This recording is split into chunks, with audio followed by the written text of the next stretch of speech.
Hello friends, welcome to ધ્યેય GPSC. ધ્યેય જીપીએસસીના digital platform પર હું પાર્થ સોરઠિયા આપ સર્વે વિદ્યાર્થીઓનું હાર્દિક સ્વાગત કરું છું. વિદ્યાર્થી મિત્રો, આપણે જે લાસ્ટ જે કલ્ચરની સિરીઝ જોઈ ત્યારે મેં વાત કીધી હતી કે ભાઈ આવનારા સમયમાં એસટીઆઈ અને પીઆઈની ડેટ જે છે જાહેર થઈ શકે છે. માર્ચ મહિનામાં એસટીઆઈની પરીક્ષાની ડેટ આવી ગઈ છે. અરાઉન્ડ 243 કંઈક જગ્યા છે, એના ફોર્મ પણ બહુ જૂના ભરાઈ ગયા હતા. અને પીઆઈ અરાઉન્ડ જાન્યુઆરી મહિનામાં છે, 3 કે 4 જાન્યુઆરી એની પરીક્ષા રહેશે. તો આપણે જ્યારે આ સિરીઝ ચાલુ કરી છે તો બધા મહત્તમ લોકો જે એસટીઆઈ અને પીઆઈની તૈયારી કરે છે એ પહેલાં એક વખત સિરીઝ જોજો. મારો કોર્સ તમે સબસ્ક્રાઈબ કરો કે ના કરો એ પછીની વાત છે. મને એક મકરંદ દવેની ખૂબ સુંદર પંક્તિ યાદ આવે છે, ગમતું મળ્યા અલે ગુંજે ન ભરીએ, ગમતાનો કરીએ ગુલાલ.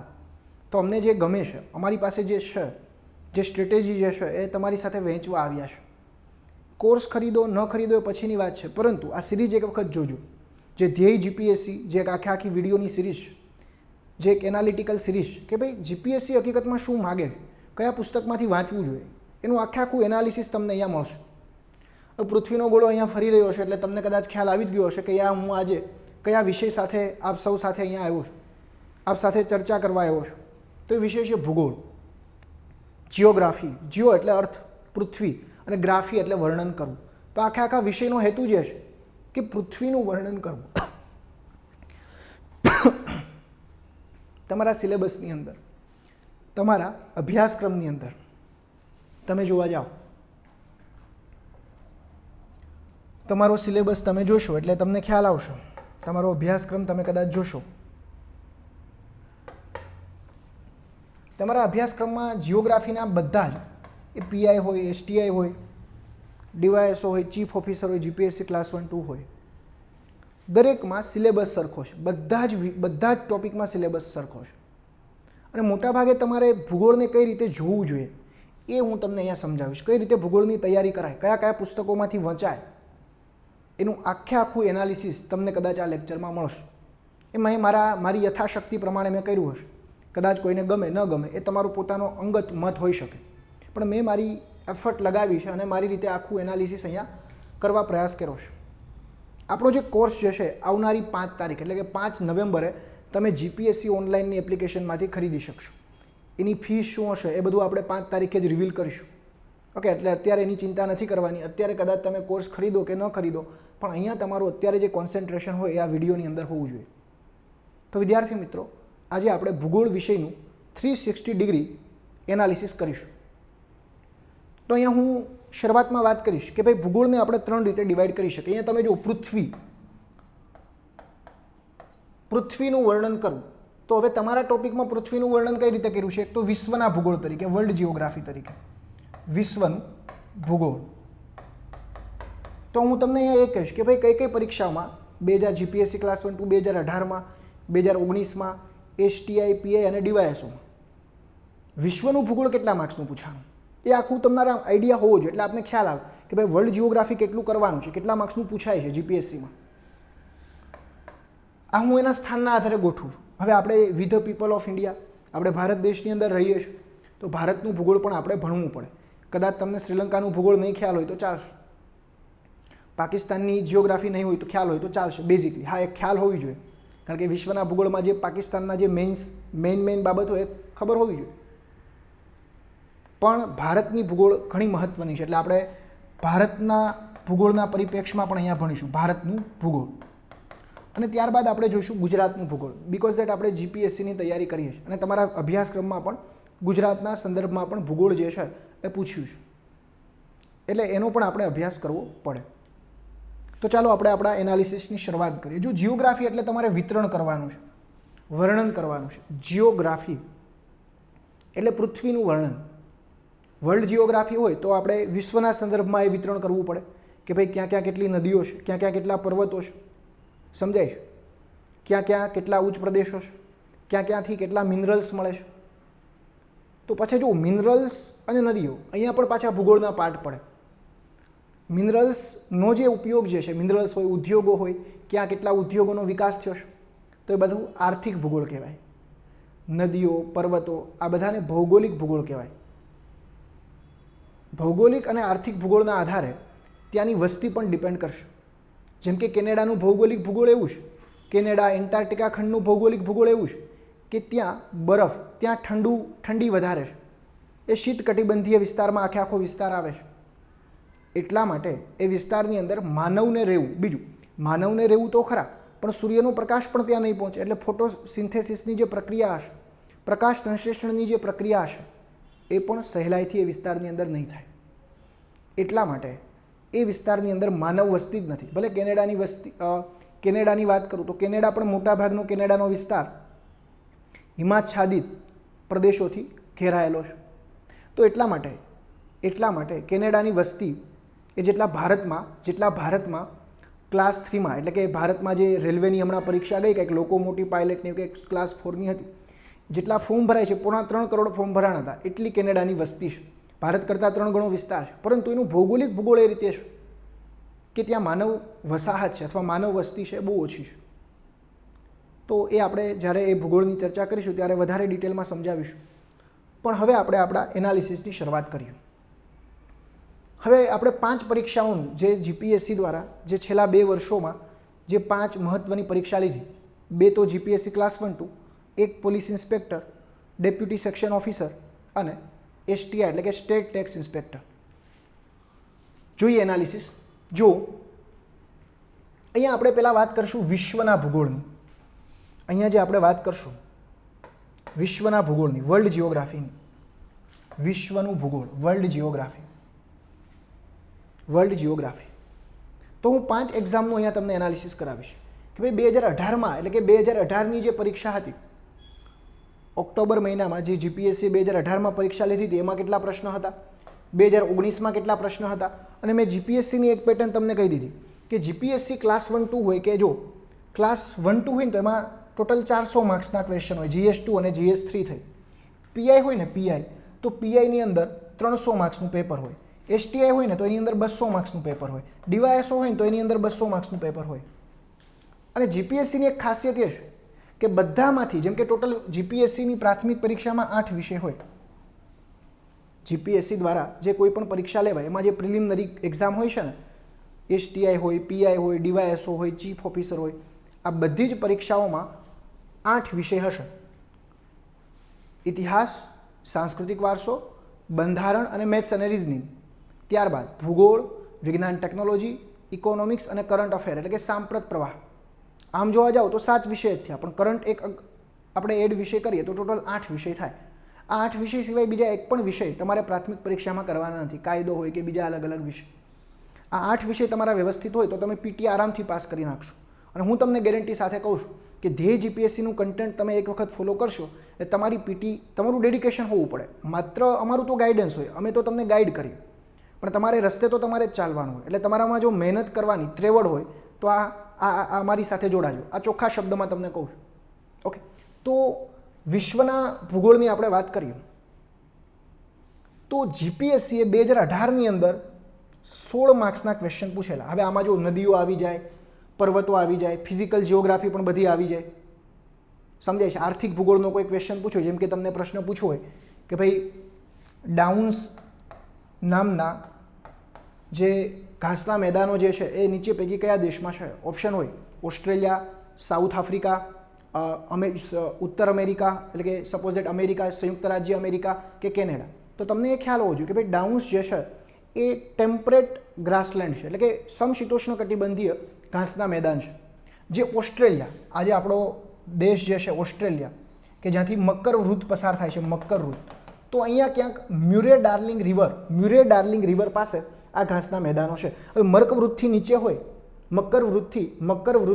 હોય, ટ્રોપિક ઓફ કેપ્રિકોનથી નીચેની બાજુ હોય તો એ વિસ્તારને આપણે સમશીતોષ્ણ કટિબંધ કહીએ છીએ. સમશીતોષ્ણ કટિબંધીય વિસ્તાર આપણે એને કહીએ છીએ. તો એ જ વિસ્તારમાં આ ડાઉન્સ નામના જે સમશીતોષ્ણ કટિબંધીય ઘાસના જે મેદાનો છે એ અહીંયા આવેલા છે. તો આખો કન્સેપ્ટ તમારો ક્લિયર હોવો જોઈએ. જો તમે કોઈ એક બુક વાંચીને જશો તો જીપીએસસીની કોઈ પણ પરીક્ષા તમે પાસ નહીં કરી શકો. એના માટે તમારું રીડિંગ જે છે ડાયવર્સિફાય હોવું પડશે. તો આ ક્વેશ્ચન કેનો થયો? વર્લ્ડ જિયોગ્રાફીનો થયો. સમજાય? તમને કોઈ જોડકા સ્વરૂપે પણ પૂછે કે અહીંયા એ બાજુ તમને અલગ અલગ પર્વત શ્રેણીના નામ આપ્યા હોય, જેમ કે એન્ડીઝ, રોકીઝ, આલ્પ્સ, યુરાલ, સામેની બાજુ એના ખંડો આપી દીધા હોય. બીજો તમને કોઈ એવો ક્વેશ્ચન પૂછાય કે અટકામાં ડેઝર્ટ વિશે, અટકામાં રણ વિશે સત્ય વિધાન શોધીને લખો. પહેલું જ વિધાન હોય કે અટકામાં ડેઝર્ટ બનવાનું કારણ કેનેરી નામના ઠંડા પ્રવાહો છે. કેનેરી નામના ઠંડા પ્રવાહોના લીધે આ રણ બને છે. વિધાન 2 એવું હોય. જો વિધાનવાળા પ્રશ્ન ભૂગોળમાં વધારે હશે, સાંસ્કૃતિક વારસા કરતાં ભૂગોળમાં વિધાનવાળા પ્રશ્નો વધારે હશે. બીજું વિધાન કંઈક એવું હોય કે કેનેરી નામના, જો પેલું વિધાન કેનેરી નામના ઠંડા પ્રવાહથી અટકામા નામનું રણ બને છે. બીજું વિધાન એવું હોય કે દક્ષિણ અમેરિકાના ચીલી નામના દેશમાં આ રણ જે છે આવેલું છે. તો આ 2 વિધાન હોય. પછી ઓપ્શન એ હોય કે વિધાન 1 સત્ય છે, ઓપ્શન બી હોય કે 1 અને 2 બંને સત્ય છે, સી એવું હોય કે 2 સત્ય છે, ડી 1 પણ નહીં. આવા પ્રશ્ન જીપીએસસીમાં પૂછાય છે. તો આ વિશ્વ ભૂગોળનો પ્રશ્ન થયો. આ જે છે એ વિશ્વ ભૂગોળનો પ્રશ્ન થયો. તો કેનેરી નામનો ઠંડો પ્રવાહથી તો અટકામાં ડેઝર્ટ નથી બનતું. અટકામાં રણ બનવાનું કારણ છે પેરુવિયન નામનો ઠંડો પ્રવાહ. પેરુવિયન નામનો દક્ષિણ ધ્રુવમાંથી પ્રશાંત મહાસાગરમાં, જે પ્રશાંત મહાસાગરનો દક્ષિણનો ભાગ છે, તો ત્યાંથી પેરુવિયન નામનો જે ઠંડો પ્રવાહ આવે છે, આ ઠંડા પ્રવાહના લીધે ચીલીની આ મધ્ય ભાગમાં વિશ્વનું સૂકામાં સૂકું રણ બને છે. એ જ આ અટકામાં ડેઝર્ટ. તો જીપીએસસી તમને આવા પ્રશ્ન પૂછશે. જીપીએસસી ઓશોનોગ્રાફીમાંથી તમને પ્રશ્ન પૂછે છે તો એ પણ વિશ્વ ભૂગોળનો જ એક પાર્ટ છે. તમને સપોઝ આમ તો એ ભૌગોલિક ભૂગોળનો પાર્ટ છે, પણ આમ તો આપણે વિશ્વના ભૂગોળ સાથે જ કન્સિડર કરશું. તો 2018માં આપણે જોવા જઈએ ને સાહેબ, 2018માં જીપીએસસીમાં 16 માર્ક્સનું, એટલે જે ટોટલ 50 માર્ક્સનું વેઇટેજ હોય, એક જ ક્યારેક 51 થાય, 52 થાય, ક્યારેક 48 થાય, તો એમાં આપણે બહુ નથી જવાનું. પણ જીપીએસસીનો સ્પષ્ટ ભાગ એ છે કે દરેક વિષયને એ સમતુલા આપે છે. યુપીએસસીમાં આવું નથી. યુપીએસસીમાં જુઓ, ક્યારેક કલ્ચર 6 માર્ક્સનું પૂછે, ક્યારેક 12 માર્ક્સનું પણ પૂછી નાખે, ક્યારેક ભૂગોળ 10 માર્ક્સનું પૂછે, ક્યારેક 20 માર્ક્સનું પૂછી નાખે, ક્યારેક કરંટ અફેર જે છે એ સાંપ્રત પ્રવાહમાંથી જે પ્રશ્નો જે છે એ ઘણી વખત 40 માર્ક્સના પૂછી નાખે, ઘણી વખત 10 માર્ક્સના જ પૂછે. તો આવું બને છે. 2018માં 16 માર્ક્સના પ્રશ્ન હતા. 2019માં 50%, આમ જોવા જાવ તો 50% ક્વેશ્ચન કેમાંથી આવ્યા? તો કે માત્ર ને માત્ર વિશ્વના ભૂગોળમાંથી.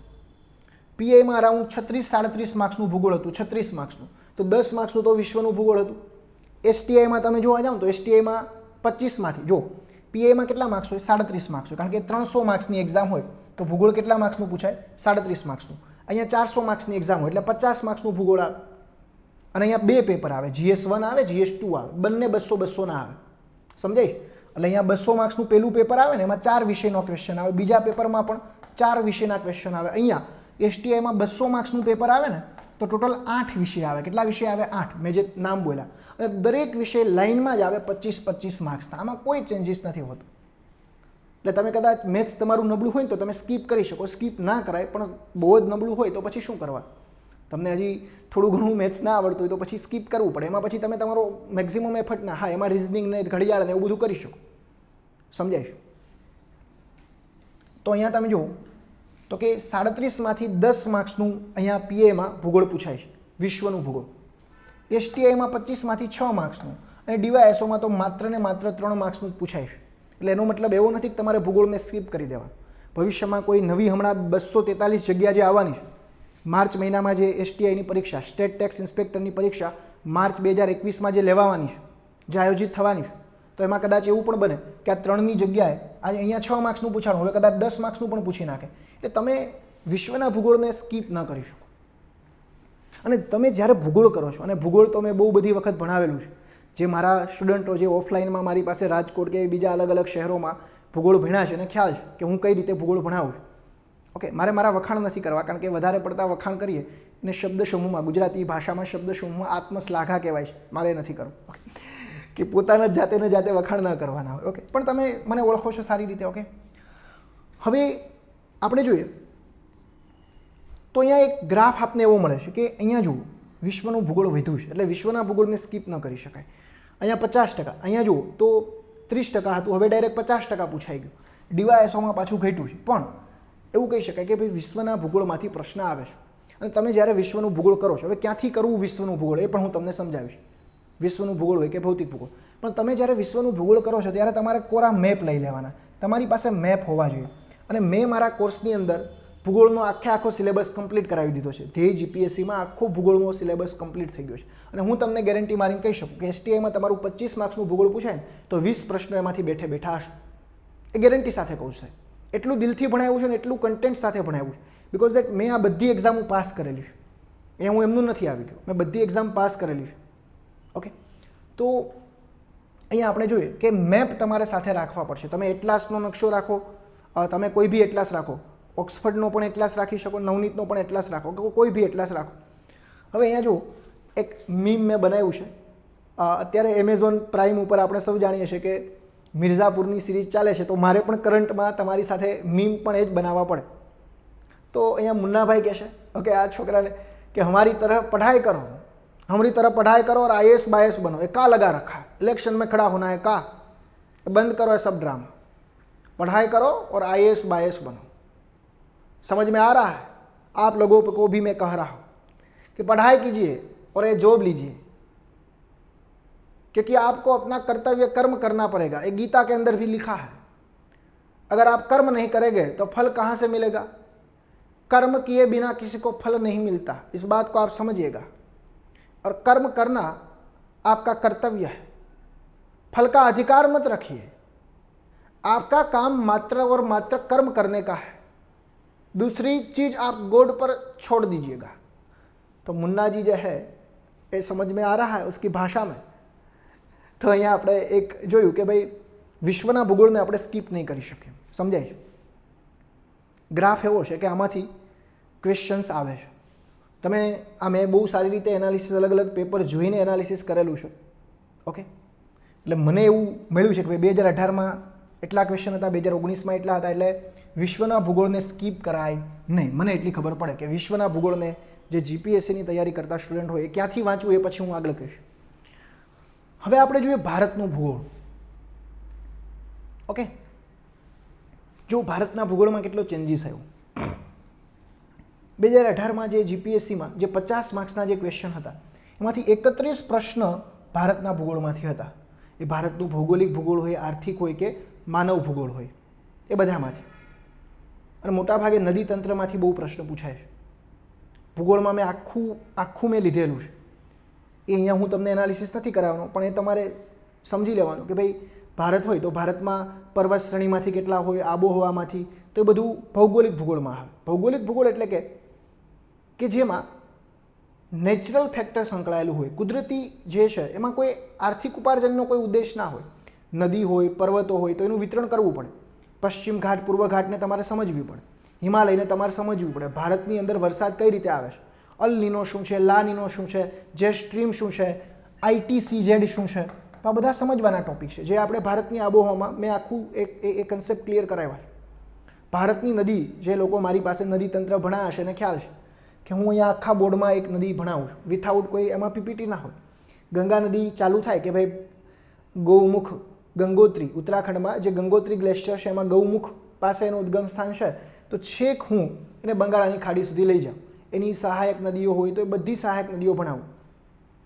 ઓકે, એ બધું ડિટેલમાં અરાઉન્ડ ગંગા નદી તંત્ર મેં કલાક ભણાવ્યું સાહેબ. એટલે એક પણ ક્વેશ્ચન તમારો નહીં છૂટે. એટલે તમે જુઓ ભારતનું ભૂગોળ કેટલા માર્ક્સનું પૂછાય છે? 31 માર્ક્સનું. 31 માર્ક્સનું વિદ્યાર્થી મિત્રો ભારતનું ભૂગોળ પૂછાય છે. હવે આપણે બધા મિસ્ટેક શું કરીએ છીએ ખબર છે? આપણે ખાલી ગુજરાતનું ભૂગોળ કરીને જઈએ છીએ. પણ તમે એક એનાલિસિસ જુઓ કે ભાઈ ગુજરાતનું ભૂગોળ કદાચ તમે સ્કીપ કરી દેશો ને તો બી ચાલશે.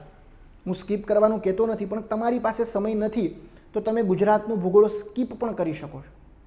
આપણે તો ઓલો ડુંગર ગોખીને જાય કે નનામો ને ધીણોધર ને, ભાઈ એટલી બધી જરૂર નથી.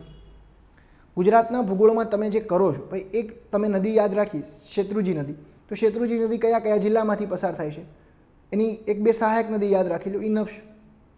પછી તમે શેત્રુંજી નદીમાં PhD કરી લો, એ કોઈ જરૂર નથી. મેં કીધું કે આ એક્ઝામમાં એ મહત્ત્વનું છે કે શું વાંચવું, કેટલું વાંચવું, એ આપણે એના પેપરોના સંદર્ભ લઈને આપણે નક્કી કરી શકીએ કે ક્યાંથી પ્રશ્ન આવે છે. સમજાય? તો જુઓ 31 માર્ક્સ એટલે તમે જુઓ કેટલા પર્સન્ટેજ થયા. 50માંથી 31 માર્ક્સનું 2018માં ભારતનું ભૂગોળ પૂછી નાખ્યું હતું. અને અહીંયા જુઓ 16 માર્ક્સનું આ હતું, એટલે 47 માર્ક્સ તો અહીંયા જ થઈ ગયા ડાયરેક્ટલી. કદાચ તમે ગુજરાતનું ભૂગોળ કરીને ના ગયા હોય તોય તમે અહીંયા સારામાં સારા માર્ક્સ લાવી શકો. સમજાય છે? અને ભૂગોળ એ ટેકનિકલ સબ્જેક્ટ છે, તમારે સમજવું પડે. અક્ષાંશ રેખાંશ કોઈ નવો વ્યક્તિ છે જે તૈયારી કરે છે, નવો વિદ્યાર્થી છે કે જેણે હજી આ ફિલ્ડમાં પગલાં માંડ્યા છે, હજી શરૂઆત કરી છે, એનો પ્રવાસ હજી આખો બાકી છે, એની સફર આખી બાકી છે, તો એ વ્યક્તિ હોય તો હજી આમાં આ આખો સબ્જેક્ટ ભણવો પડે. કલ્ચર કદાચ તમે ગોખીન કરી નાખો તો ચાલે, કલ્ચરે આમ તો સમજવું જ પડે. તો બધા વિષય એક વખત તમે સમજી લો તો વધારે સારું રહે, ઓછા સમયમાં તમારી તૈયારી થઈ જાય. તો 2018માં ભૂગોળ જે છે 31 માર્ક્સનું હતું ભારત.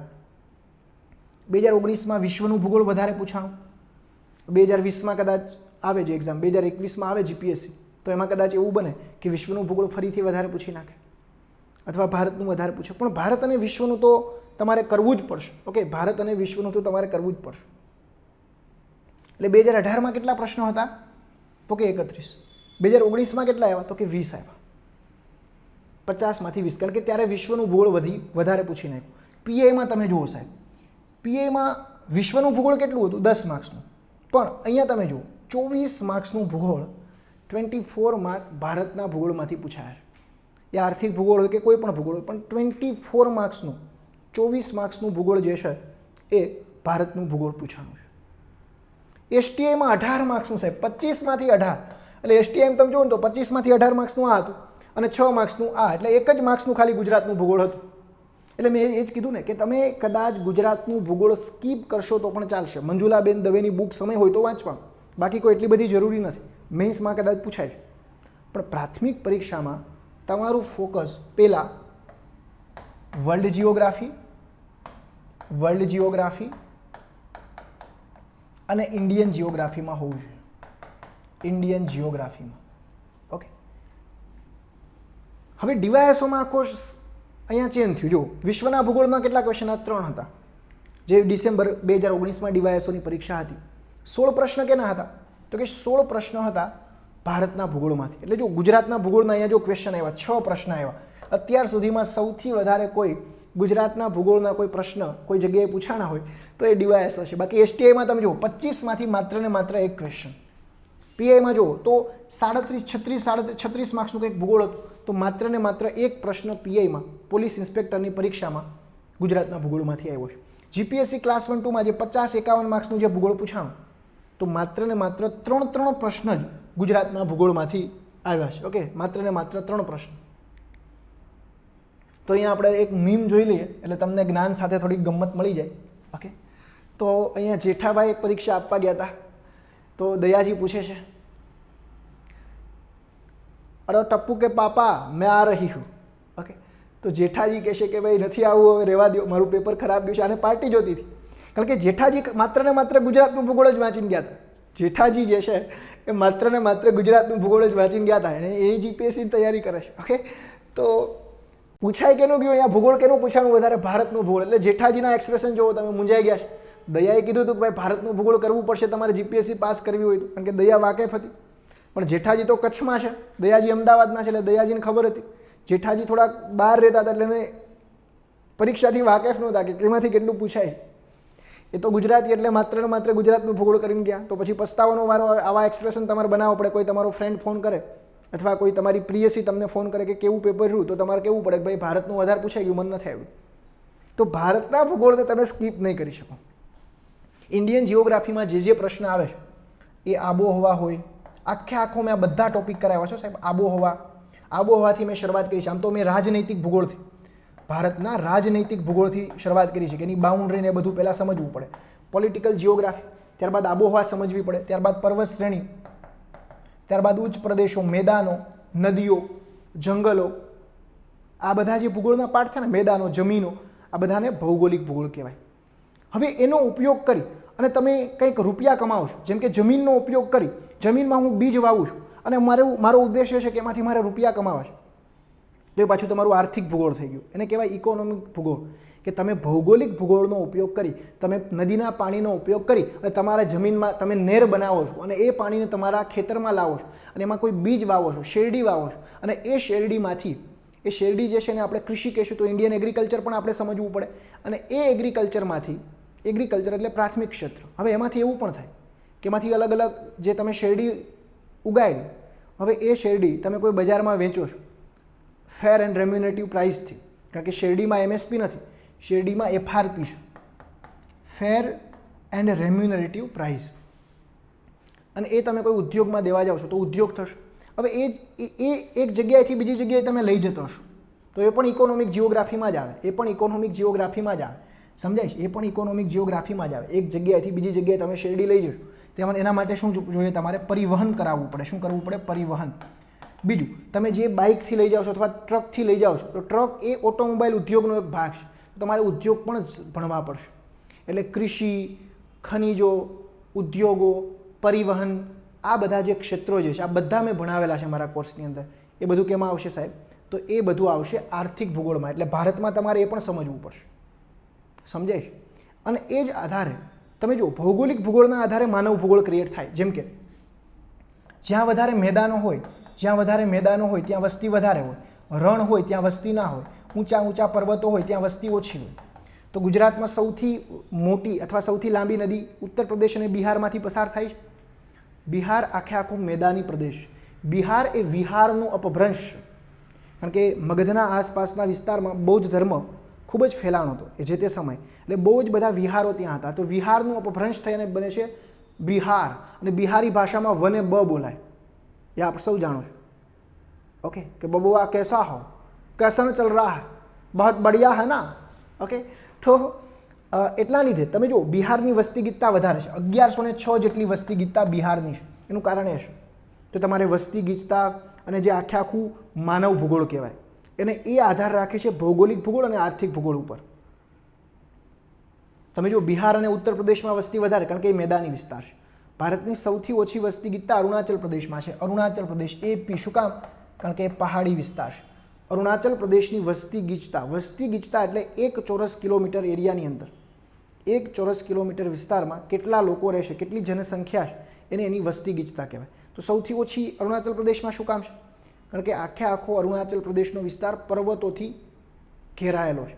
વધારે પડતા પર્વતો હશે તો વસ્તી પણ ત્યાં ઓછી રહેશે. મેદાનોમાં અત્યાર સુધીની આપણી દરેક સંસ્કૃતિ એ નદીના કાંઠે મેદાનો પાસે વિકસિત થઈ છે. એ મિસરની સંસ્કૃતિ હોય, એ મેસોપોટેમિયા કલ્ચર હોય, રોમન સંસ્કૃતિ હોય કે સિંધુ ઘાટીની સભ્યતા હોય અથવા સિંધુ ઘાટીની સંસ્કૃતિ હોય, દરેક સભ્યતા ત્યાં જ ડેવલપ થશે, ત્યાં ઉદ્યોગો પણ થાય. અને મેદાન પાસે વધારે થાય કારણ કે મેદાનમાં પરિવહન પણ ઇઝી કરી શકે. પહાડોમાં રેલવે કઈ રીતે તમે ડેવલપ કરો? પહાડોમાં રોડ રસ્તા બનાવવા અઘરા છે, કારણ કે લેન્ડસ્લાઇડનો, ભૂસ્ખલનનો પણ ભય રહે. અત્યાર સુધી મેઘાલયમાં રેલવે નથી બની, સિક્કિમમાં રેલવે નથી બની. શું કામ? કારણ કે પહાડી વિસ્તાર છે.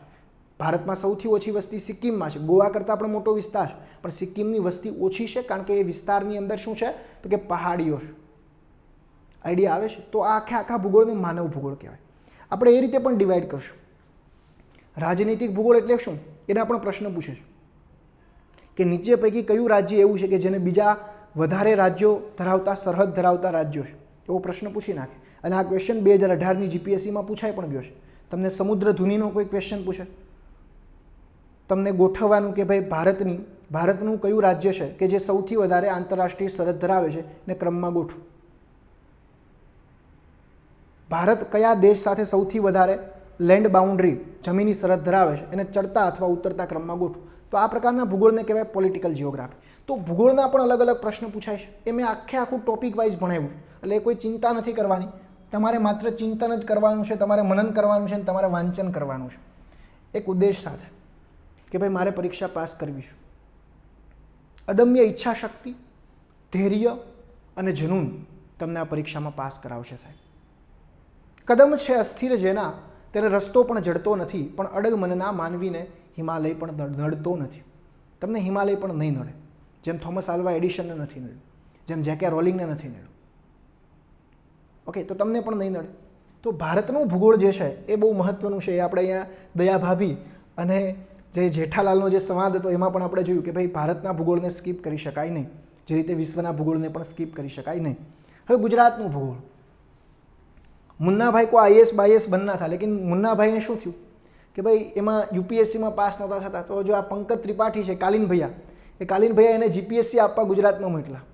તો એ ગુજરાત આખું ગોખીને ગયા હતા, કેમ કે એને બીજું તો કંઈ ખબર નહોતી પડતી. એક વ્યક્તિને બોલાવી લીધો ગુજરાતમાંથી કે ભાઈ આવો મને ગુજરાતનું ભૂગોળ ભણાવી દો. તો આ વ્યક્તિ ખાલી ગુજરાતનું ભૂગોળ જ કરીને ગયા હતા, એને સિલેબસ વ્યવસ્થિત નહોતો જોયો. તો કાલીનભાઈએ એક વ્યક્તિને કીધું તો આ પરીક્ષા આપી, આનો ફેસ જુઓ તમે, આના એક્સપ્રેશન જુઓ. कालीन પૂછ્યું गुजरात के कितने क्वेश्चन आए थे? गुजरात के बेटे, कालीन भैया आवाज में कहो, बेटे गुजरात के कितने प्रश्न थे? मुन्ना भैया कहता है, अरे पिताश्री गुजरात दिखता ही नहीं है, सारा पेपर मैंने देख लिया लेकिन कहाँ भी गुजरात नहीं दिखा. बेटा शांत हो जाओ, अगले साल भी एग्ज़ाम आने वाली है, मुझे अब गुजरात की कोई परीक्षा की तैयारी नहीं करनी, अब मुझे मिर्ज़ापुर चाहिए. ओके, तो ગુજરાતની આપણે વાત કરીએ તો ગુજરાતના પ્રશ્નો બહુ ઓછા હોય છે. જીપીએસસીની પરીક્ષા આપણે આપીએ છીએ, ક્લાસ 3માં ગુજરાતના ભૂગોળના પ્રશ્ન વધારે હોય, એ બિન સચિવાલય ક્લાર્કની પરીક્ષા હોય કે તલાટીની પરીક્ષા હોય, પણ જીપીએસસીમાં ગુજરાતના ભૂગોળના પ્રશ્નો ઓછા આવે છે. જેમ કે 2018ની જે જીપીએસસી લેવાની, 2018 ઓક્ટોબર 10 ઓક્ટોબર કાંઈ 21 ઓક્ટોબર કાંઈ એવું કંઈક એક્ઝામ હતી, એમાં પણ મારે 180 ઉપર માર્ક્સ હતા. પીટીમાં અરાઉન્ડ 120 મેરિટ એટકું હતું. 3 ક્વેશ્ચન હતા 50માંથી. 2019માં 3 ક્વેશ્ચન હતા. પીઆઈમાં તો માત્ર એક જ પ્રશ્ન હતો. એસટીઆઈમાં 25માંથી એક, અહીંયા 37માંથી 36 માર્ક્સના કંઈક ભૂગોળના પ્રશ્નો હતા, એમાંથી એક ક્વેશ્ચન, અહીંયા 25માંથી એક. અને ડીવાયએસઓમાં થોડાક વધારે પૂછી નાખ્યા, 6 પ્રશ્ન. ડીવાયએસઓમાં વિશ્વનું ભૂગોળ ઓછું હતું. ડીવાયએસઓ જે ડિસેમ્બર 2019ની અંદર લેવાય પરીક્ષા, કે જેની મુખ્ય પરીક્ષા હવે અરાઉન્ડ 24 જૂન અથવા 31 જૂન એવી કંઈક, સોરી 24 જાન્યુઆરી અથવા 31 જાન્યુઆરી કંઈક એની મેઇન્સ છે, મને બહુ આઈડિયા નથી, કદાચ એ જ ડેટ છે 24 અને 31. ઓકે, તો હમણાં જ છે. ઓકે, એની મુખ્ય પરીક્ષા. અને પીઆઈની તો પીટીની ડેટ આવી ગઈ છે 3 જાન્યુઆરી શાયદથી, અને એસટીઆઈની 7 માર્ચ કંઈક ડેટ છે, મને બહુ આઈડિયા નથી, કદાચ એ તમે વેરીફાઈ કરી લેજો. Okay, date. તો અહીંયા તમે જોઈ શકો છો કાલીન ભૈયાએ જે કીધું, અને મુન્નાભાઈ તો હવે વિશ્વનું ભૂગોળ જ વાંચવાના છે, તમે એનું એક્સપ્રેશન જોઈ શકો, અથવા એને હવે જીપીએસસીની તૈયારી જ નથી કરવી, એને હવે મિર્ઝાપુર જ જોઈએ છે. ઓકે, તો ગુજરાતના ભૂગોળના જે પ્રશ્ન જે છે એ ઓછા આવે છે. એટલે અહીંયા તમે જોવા જાઓ તો CBR જે છે, કોસ્ટ બેનિફિટ રેશિયો, પ્રાથમિક પરીક્ષા માટે ઓછો છે. જો તમે હજી વિશ્વનું ભૂગોળ નથી કર્યું, વિશ્વનું ભૂગોળ હજી તમે નથી ભણ્યા, ભારતનું ભૂગોળ નથી ભણ્યા, અને આપણી ટેન્ડન્સી શું હોય ખબર છે, આપણે યુટ્યુબ ખોલીને બેસી જઈએ અને ડાયરેક્ટ ગુજરાતના ભૂગોળના વિડીયો ચાલુ કરી દઈએ. આ તમારી ખોટી સ્ટ્રેટેજી છે. પહેલાં તો હું તમને એ કહું છું કે તમે આખું વિશ્વનું ભૂગોળ ભણો, આખા વિશ્વના ભૂગોળનો અભ્યાસ પૂર્ણ કરો, અને અભ્યાસ પૂર્ણ થાય ત્યારબાદ જ તમે ભારતના ભૂગોળનો અભ્યાસ કરવાની શરૂઆત કરો. આપણે શું કરીએ છીએ, ડાયરેક્ટલી ગુજરાતનું ભૂગોળ ખોલીને બેસી જઈએ છીએ, અને પછી એવું કહીએ છીએ કે ભૂગોળ બહુ બોરિંગ વિષય છે. એવું નથી સાહેબ, ભૂગોળ બહુ જ સરળ વિષય છે. મેં પોતે એન્જિનિયરિંગ કરેલું છે. તમે વિચાર કરો કે એક સિવિલ એન્જિનિયર જે છે એ આજે તમને સાંસ્કૃતિક વારસો ભણાવવાનો છે, બંધારણ ભણાવવાનો છે, ઓકે, અને ભૂગોળ ભણાવવાનો છે, જેને આ વિષય સાથે કોઈ પણ સંબંધ નથી, તો તમે પણ આ વિષય બહુ સારી રીતે તૈયાર કરી શકો. હા, હું કદાચ ઇન્ટરવ્યૂ સુધી પહોંચ્યો, પણ હજી હું મારું ફાઇનલ મેરિટ લિસ્ટમાં કદાચ નામ નથી આવ્યું. જીપીએસસીમાં લાસ્ટ ટાઈમ હું આઈ હેવ અપિયર્ડ ફોર 2019ની અંદર જે ઇન્ટરવ્યૂ હતો એમાં મેં આપ્યું, પણ મારે ત્યારે અંગ્રેજીની અંદર ઓછા માર્ક્સ હતા, 150માંથી ખાલી 47 માર્ક્સ જ હતા, એટલે મારું ફાઇનલ સિલેક્શનમાં નામ નથી આવ્યું. પણ હા, મારે હમણાં જ પાછી મેઇન્સ છે ફેબ્રુઆરીમાં, પાછી આપવાનું, કારણ કે તમારે પ્રયાસ ચાલુ રાખવા પડે. મેં કીધું કદાચ તમે પહેલી એક્ઝામમાં ફેલ પણ થાવ, પણ તમારે સતત પ્રયાસ કરવા જ પડશે. તમારી જે નિષ્ફળતા છે એ નિષ્ફળતામાં કઈ કઈ તમારી ભૂલો થઈ, એ ભૂલો ફરી વખત ના થાય એ તમારે ધ્યાન રાખવું પડે. કે જેમ કે મારું અંગ્રેજી ખરાબ છે તો મારે અંગ્રેજીને સુધારવું પડે. સમજાય? હું જીપીએસસી ઉપર એ બ્લેમ ના કરી શકું કે ભાઈ હવે એ લોકો અંગ્રેજીને પાસિંગ માર્ક્સ કરી દે, તો મારે પાસિંગ પણ નહોતા થયા. 150માંથી 47 એટલે બહુ ઓછા કહેવાય. 150માંથી 47 માર્ક્સ હતા. જો મારે 65 માર્ક્સ પણ આવી ગયા હોત 150માંથી, તો હું ટીડીઓ હતો, ત્યાં ટીડીઓ અથવા મામલતદાર હોઈ શકે. પણ એ હવે કેવું છે, એક દિવા સ્વપ્ન જેવું છે, અથવા એક મૃગજળ છે. એ વિચાર હું કર્યા જ કરું કે ભાઈ મારે આવી ગયા હોત, મારા ભાઈબંધોને ઘણાને 85 છે, તો એ નથી કરવા. ડીમોટિવેટ થયા વગર મહેનત ચાલુ કરી દેવાની છે, જે હું અત્યારે કરું છું. આ વિડીયો પૂરો થાય એટલે હું પાછો વાંચન કરવા બેસી જઈશ. રીડર મેક લીડર, જે વધારે વાંચન કરશે એ જ લીડર બનશે, એ જ નેતા બનશે. Knowledge is the currency of 21st century. જ્ઞાન એ 21મી સદીનું નાણું છે. અને ઋગ્વેદની અંદર જે ભારતનો જે સૌથી પ્રાચીનતમ ગ્રંથ કહેવાય, એમાં પણ લખેલું છે પ્રજ્ઞાનમ બ્રહ્મ, જ્ઞાન એ જ બ્રહ્મ છે. તો વિદ્યાર્થી મિત્રો, આપણે એક સિક્વન્સમાં આગળ વધશું. પહેલાં વિશ્વનું ભૂગોળ કરશું, પછી ભારતનું ભૂગોળ, અને પછી ગુજરાતનું ભૂગોળ કરશું. નહીંતર આ કાલીન ભૈયા જે વાત કરી મુન્ના ભૈયા જેવી અને ઘણા મુન્ના ભૈયા જેવા લોકો ગુજરાતમાં પણ અત્યારે તૈયારી કરે કે ડાયરેક્ટલી ગુજરાતનું ભૂગોળ કરાવો. તો ડાયરેક્ટલી ગુજરાતનું ભૂગોળ તમે જીપીએસસી ક્લાસ 1 2 એસટીઆઈ પીઆઈ અથવા ડીવાયએસઓ માટે કરો છો તો એ ખોટી સ્ટ્રેટેજી છે તમારી. આનો જે કોસ્ટ બેનિફિટ રેશિયો જે છે એ ખૂબ જ ઓછો છે, CBR જેને આપણે કહીએ. હવે આપણે આગળ વધીએ. ઓકે, એટલે મુન્નાભાઈ જેવી તૈયારી નથી કરવાની, નહીંતર હાલત આપણી એવી થશે કે આપણે પછી મિર્ઝાપુરની જગ્યાએ કોઈ બીજું સિટી પકડવું પડશે. ઓકે, કારણ કે એનો તો અહીંયા હોલ્ટ અહીંયા આવી ગયો છે મિર્ઝાપુરમાં. આગળ વધીએ સાહેબ. મુન્નાભાઈને મેં બહુ લીધા છે ફોટોમાં. ઓકે,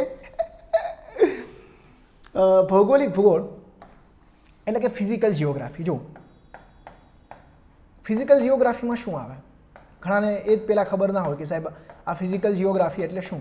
ભૌગોલિક ભૂગોળ એટલે કે જે કુદરત સાથે સંકળાયેલું હોય, જેમ કે નદીઓ છે, નદીઓ, પર્વતો, ઉચ્ચ પ્રદેશ, ઇસ્થુમસ, સમુદ્રધુની, અલગ અલગ મેદાનો, જંગલો, સમુદ્ર શાસ્ત્ર, એ આખું ભૌગોલિક ભૂગોળમાં આવે. આખું ડિટેલમાં મેં અરાઉન્ડ 4-5 કલાકનું ભણાવ્યું છે ડિટેલમાં, કે જેમાંથી દર વખતે 6-7 પ્રશ્નો હોય. ઓશોનોગ્રાફી, ક્લાઇમેટોલોજી એટલે કે આબોહવા જે આખી છે, ક્લાઇમેટોલોજી, તો એ પણ ભૌગોલિક ભૂગોળમાં આવશે. હવે ભારતના જો નદીઓ, તમને નદીનો પ્રશ્ન પૂછાય છે ભારતમાંથી, તો એ ભૌગોલિક ભૂગોળમાં જ. ગુજરાતમાં તમને શેત્રુંજી નદીનો પ્રશ્ન પૂછાણો અથવા ગિરનારના કોઈ ડુંગરનો પ્રશ્ન પૂછાણો તો બધા ભૌગોલિક ભૂગોળનો જ ભાગ છે. ભૌગોલિક ભૂગોળ એટલે કુદરતે, માનવે જેમાં કંઈ કામ નથી કર્યું. જંગલો બનાવવામાં માનવનો કોઈ રોલ છે? આપણા બાપદાદા ત્યાં એ વૃક્ષ વાવવા ગયા હતા? નહીં, એ કુદરતી રીતે જ ઉગી આવ્યું છે. તમે કદાચ તમારા ઘરે વૃક્ષ વાવ્યું છે અને ઘરે તમે ચંદન વાવ્યું અને એને તમે વેચી, લાકડું વેચીને કોઈ ઉદ્યોગમાં આપો છો તો એ આર્થિક ભૂગોળમાં આવશે. સમજાય છે?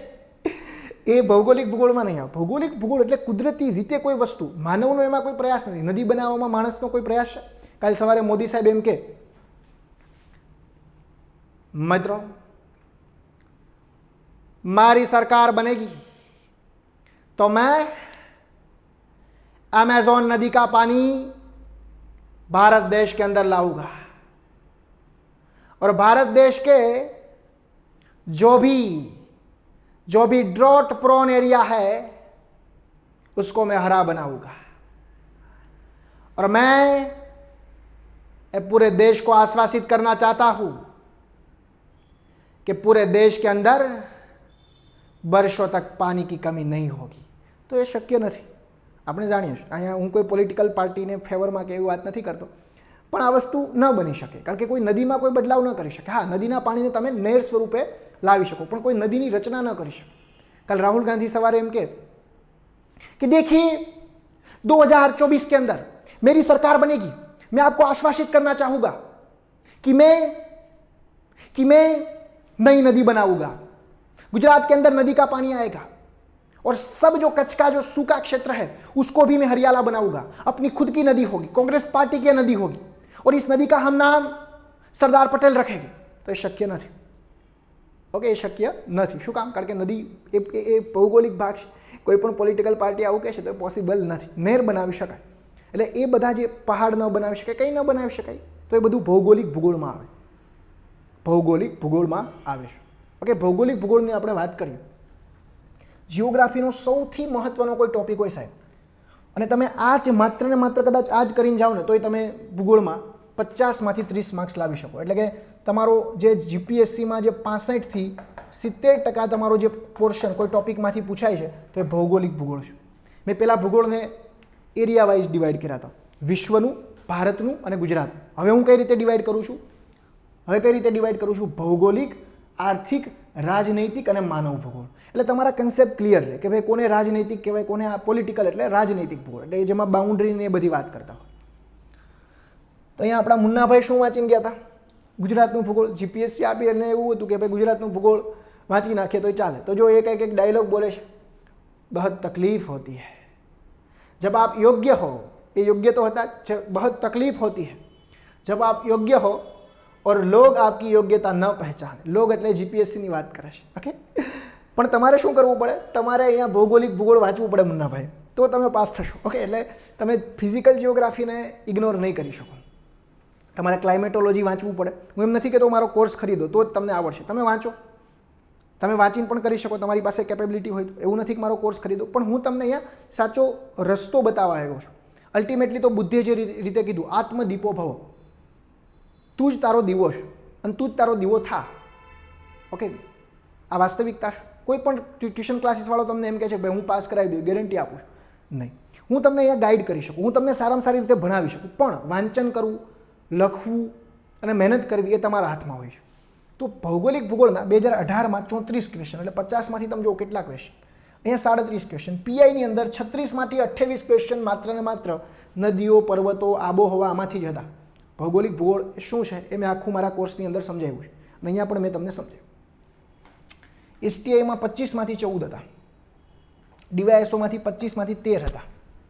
ડાયરેક્ટલી તમે ખનીજો, કૃષિ ને આવું બધું વાંચી નાખો તો એ ચાલે નહીં. પહેલાં તમારે અભ્યાસ કરવો પડે. જો આ તો આખી પેટર્ન હોય, સિલેબસને ફોલો કરવો પડે કે ભાઈ પૃથ્વીના નિર્માણનો સિદ્ધાંત હોય, પછી અક્ષાંશ અને રેખાંશ ભણવું પડે, પછી વાતાવરણ ભણવું પડે, વાતાવરણ બાદ તમારે આબોહવા ભણવું પડે, આબોહવાના પરિબળો ભણવું પડે, ચક્રવાત ભણવું પડે, વાતાગ્રહ ભણવું પડે.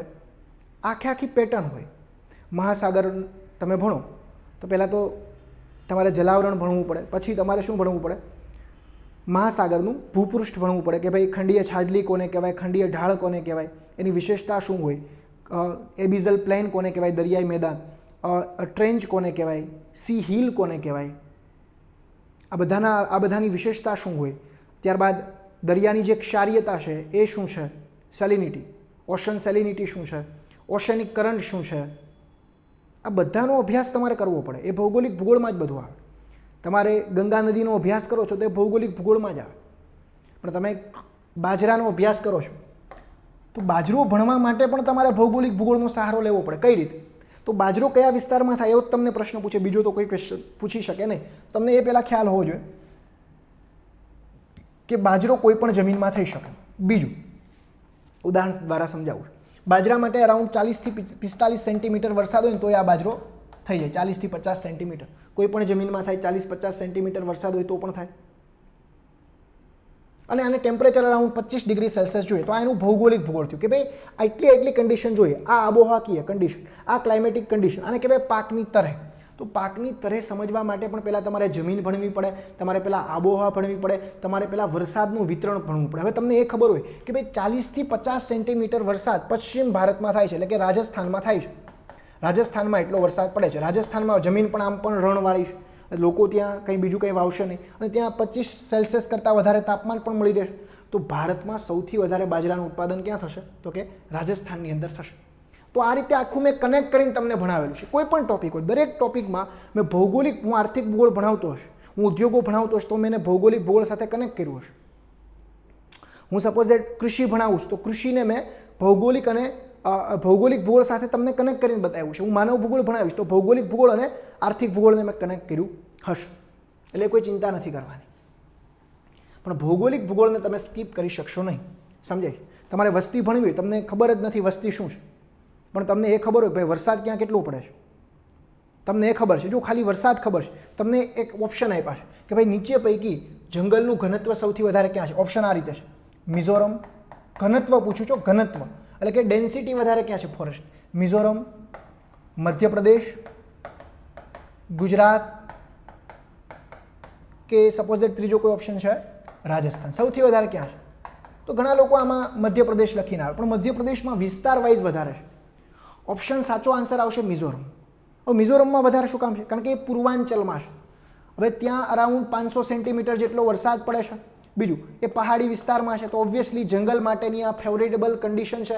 અને અહીંયા એવરગ્રીન, ટ્રોપિકલ એવરગ્રીન ફોરેસ્ટ આપને સારા એવા જોવા મળે છે. ત્યાં મેઘાલય હોય તો મેઘાલય પણ આવે, તો પછી મિઝોરમ ઓપ્શન ના હોય. પણ ઇન્ડિયન ફોરેસ્ટ સર્વે મુજબ સૌથી વધારે જંગલો મિઝોરમમાં જોવા મળે. તમને માત્ર ખબર હોય ભાઈ વરસાદનું વિતરણ કઈ જગ્યાએ કેવું છે. પહાડ વધારે હોય તો ત્યાં ઓરોગ્રાફિક રેઇનફોલ સારો આવે અને ત્યાં એ આખું મેં સમજાવ્યું છે, એટલે હું વધારે ચર્ચા કરતો નથી. અને ભૂગોળ ઉપર તો મારા સ્ટુડન્ટ મારા ઉપર બ્લાઇન્ડ ટ્રસ્ટ મૂકે જ છે, મને ખ્યાલ છે તમે બધા. અને મેં સૌથી વધારે વખત ભૂગોળ જ ભણાવ્યું છે. અત્યાર સુધીમાં મને યાદ છે મેં 70 વખત ભૂગોળ ભણાવ્યું છે અલગ અલગ જગ્યાએ. રાજકોટમાં જ મેં ખાલી 35-40 વખત તો ભણાવ્યું છે 2016, 17 અને 18માં 3 વર્ષોમાં. મને યાદ છે, જે લોકો કદાચ મારા જૂના સ્ટુડન્ટ હશે એને પણ ખ્યાલ હશે કે ભૂગોળ મેં બહુ બધી વખત ભણાવ્યું છે.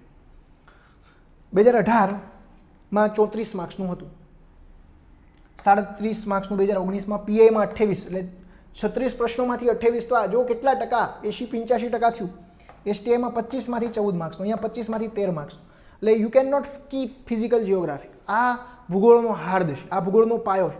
જો તમને ભૌગોલિક ભૂગોળ આવડે, જો તમને ફિઝિકલ જિયોગ્રાફી તમે સારી રીતે સમજ્યા હોય, ફિઝિકલ જિયોગ્રાફી તમે સારી રીતે ભણ્યા હોય અથવા સારી રીતે સમજ્યા હોય, તો જ તમને આર્થિક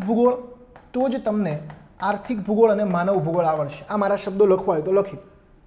અને બીજું, તમે જ્યારે ભૂગોળ મારા લેક્ચર જોવો છો અથવા કોઈ પણ જગ્યાએ તમે ભૂગોળ વાંચો છો અથવા કોઈ યુટ્યુબમાંથી ક્યાંય જગ્યાએ લેક્ચર જોવો છો તો મેપ સાથે રાખવાના. 30 મેપ વિશ્વના ભૂગોળના કોરા રાખવાના, 40 મેપ ભારતના ભૂગોળના રાખવાના. તમને નદી ભણાવે છે, કોઈ પણ વસ્તુ ભણાવે છે, મેપની અંદર નોટ કરવાના. અને મારા જે વિદ્યાર્થીઓ જે આ કોર્સ ખરીદે એણે અલગ અલગ વિષયની અલગ નોટ્સ જ બનાવી નાખવાની. અને એ નોટ્સ પણ બ્લેન્ક પેજમાં જ બનાવવાની, કોરા પેજમાં. તમે નવનીતના કોઈ પેજ લ્યો અથવા કોઈ પણ તમે ચોપડા લ્યો છો તો કોરા પેજમાં જ નોટ્સ બનાવવાનું રાખજો સાહેબ, સમજાય? લીટીવાળા પેજ હવે ભૂલી જાઓ, કારણ કે મેન્સમાં પણ કોરા પેજ આવશે, અત્યારથી પ્રેક્ટિસ કરવાની છે. ભૌગોલિક ભૂગોળ વધારે પૂછાય છે, આપણે અહીંયા ચર્ચા કરી. ચલો આગળ વધીએ. આર્થિક ભૂગોળ, મની ડઝન્ટ મેટર. આ સિંઘમ 2ના બાબા છે જે એના ભક્તોને કહે છે पैसों को त्याग दो, पैसों को त्याग करो, मेरे चरणों में आ जाओ. Money does not matter, money doesn't matter. અહીંયા પણ એવું છે, આર્થિક જે છે, આર્થિક ભૂગોળના પ્રશ્ન એટલા બધા પૂછાતા નથી. પણ એટલે આનો મતલબ એવો નથી કે આને આપણે સ્કીપ કરવાનું. એ બાબા કહે છે એ સાચી વાત છે. બાબા ઉપદેશ આપે છે અપરિગ્રહ વૃત્તિનો, કે ધનનો ત્યાગ કરો, પણ એ જ ત્યાગ નથી કરી શકતા. ઓકે, કે મેરે ચરણો મેં સભી સોના લાદો, ચાંદી લાદો, પછી રાતે પાર્ટી કરતા હોય, જલસા કરતા હોય. ઓકે, તો ભારત દેશમાં આવા બહુ બધા સાધુઓ છે, આપણે સૌ જાણીએ છીએ. હકીકતમાં એ બધા ઢોંગીઓ કહેવાશે, આ વાસ્તવિકતા છે. ઓકે, એટલે બાપુ એવું કહે છે કે પૈસો કો ત્યાગ કરો, મેરે ચરણો મેં આ જાઓ, મની ડઝન્ટ મેટર. પણ એવું છે નહીં હકીકતમાં, મની તો મેટર કરે જ છે. ઓકે, આપણે બધા તૈયારી કરીએ છીએ તો એનું કારણ પણ શું છે? રૂપિયા છે. આ વાસ્તવિકતા છે. તો આર્થિક ભૂગોળની અંદર આપણે વાત કરી કે ભાઈ 2018માં જે પ્રશ્નો હતા એ કેટલા હતા? 5 હતા. આર્થિક ભૂગોળમાં શું આવશે? કૃષિ આવશે, એગ્રીકલ્ચર, ખનિજો આવે, ઉદ્યોગો આવે, પરિવહન આવે. ઓકે, પરિવહન ક્ષેત્ર આખું આવી જાય. આ બધું આર્થિક ભૂગોળમાં આવે. કૃષિ, ખનિજો, આ બધું મેં ડિટેલમાં મારા કોર્સમાં કરાવ્યું છે. આખું ભૂગોળ કમ્પ્લીટ છે સાહેબ, ચિંતા કોઈ નથી કરવાની. આખું ભૂગોળ તમારું ધ્યેય જીપીએસસીમાં કમ્પ્લીટ થઈ ગયું છે. ઓકે, અને ઘણા લોકો એવા છે જે મારા ભૂગોળના બ્લાઇન્ડ ચાહકો હશે. ઓકે, મને ખ્યાલ છે. તો કૃષિ, ખનિજો, ઉદ્યોગો, પરિવહન, આ બધા ટોપિક આપણે એની અંદર જોયા છે. આ બધું આર્થિક ભૂગોળમાં આવે કે જેમાં તમને રૂપિયા મળે. પરિવહનમાં રૂપિયા મળે, ખનિજોમાં રૂપિયા મળે, ઉદ્યોગોમાં રૂપિયા મળે, નદીનું પાણીમાં રૂપિયા ના મળે. હા, પણ ઇનડાયરેક્ટલી મળે. તમે એને નહેર બનાવી અને તમારા ખેતરમાં લાવો અને તમારા પાકને પાવ તો તમને શું મળે?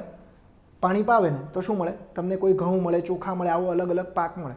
તો એ ઇન્કમ તો જનરેટ થાય જ. બીજું બંદરો, આ પરિવહનમાં બંદરો ને બધું આવી જાય. સુવર્ણ ચતુર્ભુજ માર્ગ ને ડેડિકેટેડ કોરિડોર ને બધું આવી જાય. ઓકે, તો આર્થિક ભૂગોળમાં તમે જુઓ તો પર્સન્ટેજ જુઓ તો અહીંયા જુઓ કેટલા ટકા છે? 50માંથી 5 એટલે 10% જ છે. અહીંયા પણ 10%, એ 37માં 4 એટલે 10%. પણ એસટીઆઈમાં વધારે પૂછી નાખ્યું. એસટીઆઈમાં અરાઉન્ડ 7 માર્ક્સનું, અને તમે સ્કીપ ના કરી શકો. બાબા ભલે કહે છે કે સ્કીપ કરી દો, પણ હું તમને ના પાડું છું. આર્થિક ભૂગોળ પણ આપણે કરવું પડશે. શા માટે આર્થિક ભૂગોળ કરવું પડશે? કારણ કે તમારી જે મેઇન્સ એક્ઝામ આવે છે, પીટી તો ક્વોલિફાઈંગ એક્ઝામ છે. પીટીમાં સપોઝ દેટ એસટીઆઈમાં 3 લાખ ફોર્મ ભરાણા, તો 3 લાખમાંથી 4000 લોકોને રહેશે. 4000 અથવા 3000 એટલે 1% રિઝલ્ટ આવ્યું. આ 3000માંથી કેટલા લેશે? 243 લોકો. હું અંદાજ લગાવું છું. ઓકે, તો એટલી કોમ્પિટિશન છે સાહેબ. ઓકે,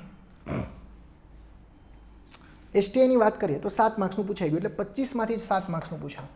ડીવાયએસઓમાં 25માંથી 6 માર્ક્સનું. એટલે જે ક્લાસ 3ની પરીક્ષા છે એ એક એવું કન્ક્લુઝન લગાડી શકાય કે જે સુપર ક્લાસ 3ની પરીક્ષા છે, જીપીએસસી જે સુપર ક્લાસ 3ની પરીક્ષા લે છે, એસટીઆઈ, ડીવાયએસઓ, ચીફ ઓફિસર, એમાં આર્થિક ભૂગોળ વધારે પૂછે છે. ગુજરાતનું હોય કે ભારતનું, જેમાં બંદરો પૂછી શકે, તમને કોઈ ખનિજ વિશે પૂછી શકે, તમને કોઈ કૃષિના પાક વિશે પણ પૂછી શકે. ઓકે વિદ્યાર્થીઓ, તો આર્થિક ભૂગોળ આપણે જોયું કે ભાઈ મહત્વ શું છે. આગળ વધીએ, માનવ ભૂગોળ. ઓકે, તો અહીંયા એક બહુ સારો ક્રિકેટર છે અને તમે કદાચ મેચ જોશે. હમે ઇગ્નોર મત કીજીએગા, कभी कभी मात दे सकते हैं, कभी कभी हम आ सकते हैं. અને માનવ ભૂગોળ તમારે બહુ ઓછું કરવાનું હોય, તમારે વસ્તી કરવાની હોય, તમારે ટ્રાઇબ કરવાની હોય, એટલે આનો કોસ્ટ બેનિફિટ રેશિયો સારો છે. ઓછામાં તમને માર્ક્સ મળશે. જેમ કે 2018માં 7 માર્ક્સનું હતું, પાછું 2019માં 3 માર્ક્સનું જ પૂછાણું, ફરી પીઆઈમાં 2 માર્ક્સનું જ થાય, એસટીઆઈમાં 2 માર્ક્સનું, પાછું ડીવાયએસઓમાં 4 માર્ક્સનું. એટલે 25માંથી 4, અહીંયા 25માંથી 4, અહીંયા 36માંથી 2, અહીંયા 50માંથી 3 અને અહીંયા 51 અથવા 52માંથી 7 ક્વેશ્ચન. કભી કભી માત દે सकता है. તેવટિયાએ એવું જ કર્યું હતું ને. એક સાથે જે કોર્ટેલના બોલમાં 5 છગ્ગા મારી દીધા હતા, 5 છગ્ગા જડી દીધા હતા, એટલે બોલતાઓની બંધ કરી દીધી. જો જીપીએસસી પણ આવું જ છે સાહેબ. શરૂઆતમાં કદાચ તમે ફેલ થાવ એટલે બધા તમારી ટીકા કરશે, બધા તમારી મજાક કરશે કે શું કરે ભાઈ, 3 વર્ષથી એક્ઝામ પાસ નથી થતો. આને ટ્વિટરમાં એટલો બધા ટ્રોલ કર્યો હતો કે સ્મિથે આને શું કામ મોકલ્યો, પણ આને બધાની બોલતી બંધ કરી દીધી. આ રીતે કદાચ તમારી ગમે એટલી નિષ્ફળતા હશે, પરંતુ તમે સફળ થશો ને એટલે બધા તમને સલામ કરશે સાહેબ. આ વાસ્તવિકતા છે. આ મેં પણ અનુભવેલું છે અને તમે પણ તમારી લાઈફમાં ક્યાંક ને ક્યાંક અનુભવ્યું છે. મારા એક શબ્દો સાહેબ યાદ રાખજો, તમારા મસ્તિષ્કની અંદર તમારે જેનાથી કંડારવા, મસ્તિષ્ક અથવા હૃદય, આમ તો મસ્તિષ્ક કરતાં તમારા દિલમાં, તમારા હૃદયમાં કંડારી લો. સફળતામાં તમે જ્યારે સંઘર્ષ કરતા હોય ત્યારે કોઈ પણ વ્યક્તિ તમારી સાથે હોય એવી ક્યારેય આશા નહીં રાખતા. આ શબ્દો કંડારી લેજો. અને એક બાબત યાદ રાખજો, ક્યારેય કોઈ વ્યક્તિ રાતોરાત સફળ નથી થતો.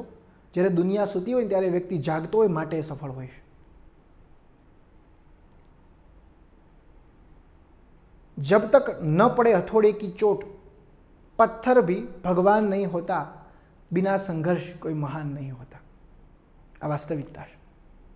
તો અહીંયા માનવ ભૂગોળને પણ આપણે સ્કીપ નહીં કરી શકીએ, આને પણ કરવાનું છે. જો સ્કીપ એટલા માટે કંઈ વસ્તુ ગુજરાતનું કદાચ કરવું હોય તો કરજો, પણ હું તો કહું એ બી સ્કીપ ના કરો, એ બી થોડું ઘણું વાંચજો. ક્યાંથી વાંચવું એ હું આખી બુકના સોર્સિસ લઈને આવ્યો છું, એ ચિંતા નથી કરવાની. તમને જે મજા આવે એ સોર્સ વાંચવા, ઓકે, એમાંથી પ્રશ્ન આવશે.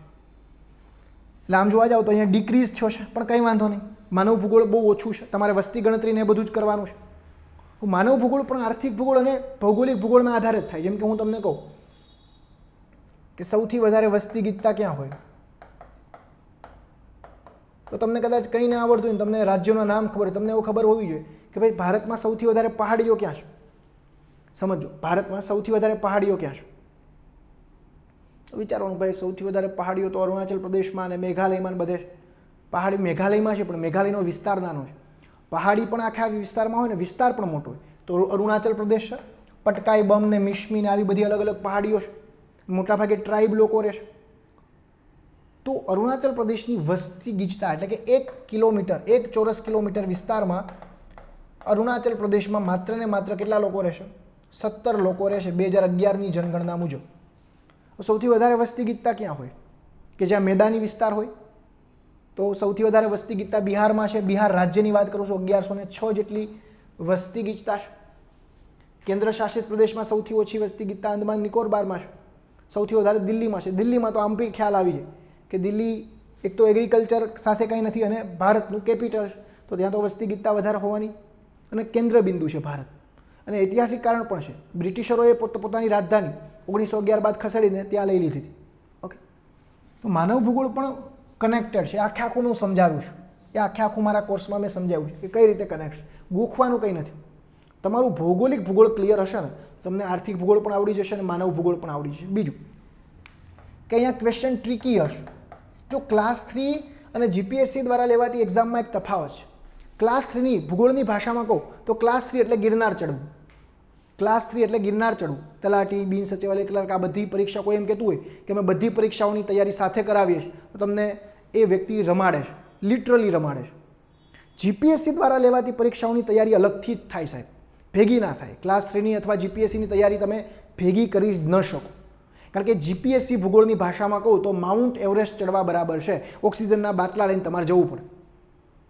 એની આબોહવા પણ અલગ હોય. ગિરનાર ચડવા માટે ઓક્સિજનના બાટલા ન જોઈએ. એટલે હું ક્લાસ 3ના મહત્વને નથી ઘટાડતો, મારા માટે તો બધા સરખા છે.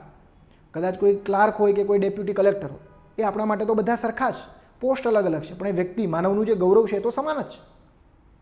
પણ મતલબ એ છે કે બંનેની તૈયારી તમારે અલગ રીતે કરવી પડે. જીપીએસસી માટે તમારે અલગ વાંચવું પડે, અલગ પ્રિપેરેશન કરવી પડે, અલગ સોર્સ વાંચવા પડે. ક્લાસ 3 માટે અલગ વાંચવું પડે. બંનેની તૈયારી ક્યારેય ના થાય, બંનેની તૈયારી સાથે થઈ જ ન શકે. આ મારા શબ્દોને તમારા મસ્તિષ્કમાં જે છે એ કંડારી દો ફરી વખત. ઓકે, તો માનવ ભૂગોળ પણ એક મહત્વનો ટોપિક છે. બંનેમાં ડિફરન્સ શું છે એ પણ મેં સમજાવ્યું. હવે આગળ વધીએ. તેવટિયાની બધાની વાત તો આપણે કરી દીધી, મુન્નાભાઈને, કાલીન ભૈયાને બધાને. ચલો પાછા આગળ વધીએ. રાજનૈતિક ભૂગોળના કેટલા પ્રશ્ન હતા? કારણ કે કાલિયા પરીક્ષા દેવા ગયો તો ગબ્બર શોલે. अरे ओ कालिया, राजनीतिक भूगोल में से कितने प्रश्न थे सरदार? कुछ पता ही नहीं चला. कितने प्रश्न थे, कुछ पता ही नहीं चला. કારણ કે રાજનૈતિક ભૂગોળના પ્રશ્ન જે છે એ બહુ ઓછા હતા. ઓકે, રાજનૈતિક ભૂગોળ આમ પણ ઓછા જોઈએ ને ભાઈ, ખાલી મેપ. રાજનૈતિક ભૂગોળ એટલે કેવું ભૂગોળ કે કોની સરહદ કોને અડે છે, કઈ સમુદ્ર ધુની ક્યાં છે, આ પ્રકારના ક્વેશ્ચન હોય ને એને આપણે શું કહીએ? સમુદ્ર ધુનીના કે ઇસ્થુમસના, કોઈ લોકેશન બેઝ ક્વેશ્ચન હોય કે ભાઈ ભારતની જે સરહદ છે, ભારત કયા દેશ સાથે સૌથી વધારે સરહદ ધરાવે છે એને ઉતરતા ક્રમમાં ગોઠવો. તો આ રીતે હોય. પેલું નેપાળ હોય, આ રીતે લખવું હોય, પેલું નેપાળ, બીજું લખવું હોય બાંગ્લાદેશ, ત્રીજું લખવું હોય પાકિસ્તાન, અને ચોથું લખવું હોય કદાચ અફઘાનિસ્તાન. તો આને તમારે ગોઠવવું પડે. હવે આને તમે ગોઠવો ને તો એ રીતે ગોઠવી શકાય. તમને પહેલાં તો મેપ આખો આઈડિયા હોવો જોઈએ કે ભાઈ આ ચારે ચારની બોર્ડર. યસ. તો હવે ઉતરતા ક્રમમાં કે તો સૌથી મોટું લેવું પડે. ઉતરતો ચડતો ક્રમ તો આપણે ત્રીજા ચોથામાં ભણી ગયા. ઘણા લોકોને એ પાછી ના ખબર હોય કે ઉતરતો ક્રમ કોને કહેવાય, ચડતો ક્રમ કોને કહેવાય. પાછા એ લોકોએ ઓપ્શનમાં એ મૂક્યું છે. પહેલાં આવે બાંગ્લાદેશ, કારણ કે સૌથી વધારે સરહદ એની છે, એટલે આ ઓપ્શન એ આ રીતે હોય 2, પછી આવે પાકિસ્તાન એટલે 3, પછી આવે નેપાળ એટલે 1, અને પછી આ રીતે હોય 4. બીજું કંઈક ઓપ્શન આ રીતે આપ્યો હોય, બી ઓપ્શન, તમને કન્ફ્યુઝ કરવા માટે. 4, 1, 3 અને 2, પાછી બાકીના ઓપ્શન બીજા 2 હોઈ શકે. આ રીતે પણ પ્રશ્ન પૂછાઈ શકે. એટલે ફિઝિકલ જિયોગ્રાફીના પ્રશ્ન, પોલિટિકલ જિયોગ્રાફી એટલે કે રાજનૈતિક ભૂગોળના ક્વેશ્ચન એટલે સરહદ બેઝ ક્વેશ્ચન. તમને એવું પૂછે કે નીચે પૈકી કયા રાજ્યમાંથી ઇન્ડિયન સ્ટાન્ડર્ડ ટાઈમલાઈન પસાર થતી નથી, અથવા નીચે પૈકી કયું રાજ્ય બેંગ્લોરથી સૌથી, અથવા કયું સિટી બેંગ્લોરથી સૌથી નજીક છે રેખાંશની બાબતમાં. રેખાંશના આધારે કયું સિટી સૌથી વધારે બેંગ્લોરથી નજીક છે. તો તમારે માઇન્ડમાં અલગ અલગ સિટી પણ હોવા જોઈએ. આવા ક્વેશ્ચન યુપીએસસી એક વખત પૂછી નાખ્યો. ત્યારબાદ એવો પણ પ્રશ્ન પૂછે કે નીચે પૈકી તેલંગાણા રાજ્યને કયા રાજ્યની સરહદ અડતી નથી. તો અલગ અલગ રાજ્ય હોય તો આ પ્રકારના ભૂગોળને વિદ્યાર્થી મિત્રો કહેવાય પોલિટિકલ જિયોગ્રાફી, રાજનૈતિક ભૂગોળ. એટલે કે નકશા આધારિત જે પ્રશ્નો હોય. તો 2018માં કેટલા પ્રશ્નો હતા? 4 હતા. એટલે બહુ ઇઝી હોય. અને આ તમારું ક્લિયર હોય ને તો તમને ભૌગોલિક ભૂગોળ પણ આવડે. રાજનૈતિક ભૂગોળ તમારું ક્લિયર હોય, જરૂરી છે. અને બધા ભૂગોળ એકબીજા સાથે ઇન્ટરકનેક્શન. 2019માં હતા 3, પીઆઈમાં હતો 1, એસટીઆઈમાં હતા 2, ડીવાયએસઓમાં હતા 2. એટલે તમે આમ જોવા જાઓ તો 7 થી 8% આ ક્વેશ્ચન આવે છે. ઓકે, એટલે 4 ક્વેશ્ચન પણ ઘણા કહેવાય. તમારે નકશા આમ પણ કરવાના. એટલે રાજનૈતિક ભૂગોળને સ્કીપ નથી કરવાનું. શરૂઆત જ અહીંયાથી કરવાની છે, કારણ કે નકશાઓ તો વ્યવસ્થિત કરવા પડશે. એટલે ભલે કાલિયા, સરદાર ને આ બધું તો આપણે અહીંયા કોમેડી માટે થોડુંક લાવીએ છીએ. જ્ઞાન સાથે ગમત થાય તો તમને થોડાક ટકાય રહો વિડીયોમાં. એટલે હું થોડીક મિમિક્રીને એવું બધું કરું છું. ઓકે, એટલે અહીંયા આપણે જોયું કે ભાઈ રાજનૈતિક ભૂગોળ જે છે એના ક્વેશ્ચન એટલા બધા પૂછાતા નથી. તો અહીંયા એક ફેર કન્ક્લુઝન એ આવે. આ બધા ગ્રાફનું આપણે એનાલિસિસ કર્યું તો એક કન્ક્લુઝન એ આવે છે કે ભૌગોલિક ભૂગોળ જે છે ને એને તમે છોડી શકો નહીં. અહમ બ્રહ્માસ્મિ. સેક્રેટ ગેમમાં ગુરુજી જેમ કહે છે ને, અહમ બ્રહ્માસ્મિ. તો એ રીતે અહીંયા પણ એવું જ છે કે આ બ્રહ્માસ્મિ છે, આને તમે સ્કીપ કરી શકો નહીં. સમજાય? તો ભૌગોલિક ભૂગોળની પણ આપણે અહીંયા ચર્ચા કરી. એટલે જો અહીંયા આપણે ભૂગોળને 2 રીતે એનાલિસિસ કર્યું, 2 રીતે ભૂગોળનું પૃથ્થકરણ કર્યું, વિશ્લેષણ કર્યું. એક તો સ્થાનના આધારે, એટલે આપણે પહેલાં શું જોયું? વિશ્વનું એટલે વર્લ્ડ જિયોગ્રાફી. ત્યારબાદ ભારતના ભૂગોળમાંથી કેટલા પ્રશ્ન આવ્યા, અને ત્યારબાદ ગુજરાત. તો અહીંયા આપણે એક બાબત નોટ કરી કે આ બંનેમાંથી વધારે પ્રશ્ન આવે છે. ત્યારબાદ આપણે ભૂગોળના પ્રકાર એના ફીચર્સના આધારે પડ્યા. ભૌગોલિક, આર્થિક,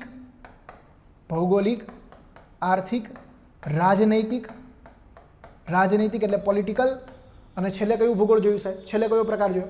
ભૌગોલિક, આર્થિક, રાજનૈતિક, અને લાસ્ટમાં આપણે જોયું વચ્ચે માનવ પણ આવે છે, માનવ. તો અહીંયા એક બાબત એ ક્લિયર થઈ કે ભૌગોલિકમાંથી વધારે પ્રશ્ન આવે છે. તો આવું એનાલિસિસ કદાચ તમે, હું એવું નથી કહેતો ગુજરાતમાં કોઈ નથી કરાયું, પણ મેં અત્યાર સુધી ક્યારેય વિડીયો નથી જોયો. એટલે મારો પ્રયાસ એ છે ને મેક્સિમમ લોકો સુધી શેર કરો જે જીપીએસસીની તૈયારી કરે છે, પીઆઈ, એસટીઆઈ, કે જેથી એ લોકોને સાચી દિશા મળે.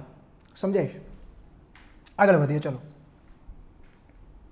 વિધાનવાળા પ્રશ્નો કેટલા હતા?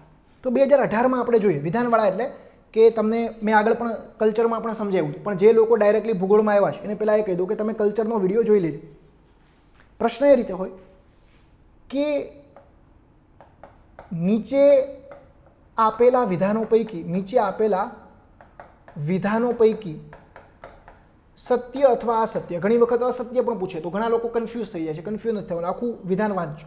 નીચે આપેલા વિધાનો પૈકી સત્ય વિધાનો શોધીને લખો. સત્ય વિધાનો શોધી અને જણાવો, અથવા સત્ય વિધાનો કયા છે કયો. પેલું વિધાન આપ્યું છું, ઉદાહરણ આપું છું. વિધાન પેલું વિધાન છે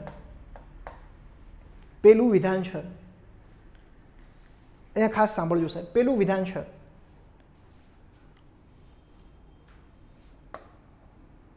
ભારતમાં સૌથી મોટો કેચમેન્ટ એરિયા બ્રહ્મપુત્રા નદીનો છે. બ્રહ્મપુત્રા નદીનો છે. આવું પેલું વિધાન થયું. સપોઝ થાય વિધાન બે એવું છે કે બ્રહ્મપુત્રા નદી પર આવેલો માજુલી દ્વીપ એક સેન્ડબાર આઇલેન્ડ છે. એક સેન્ડબાર પ્રકારનો આઇલેન્ડ છે. સેન્ડબાર પ્રકારનો દ્વીપ છે. ત્રીજું વિધાન એવું હોય કંઈક, વિધાન 3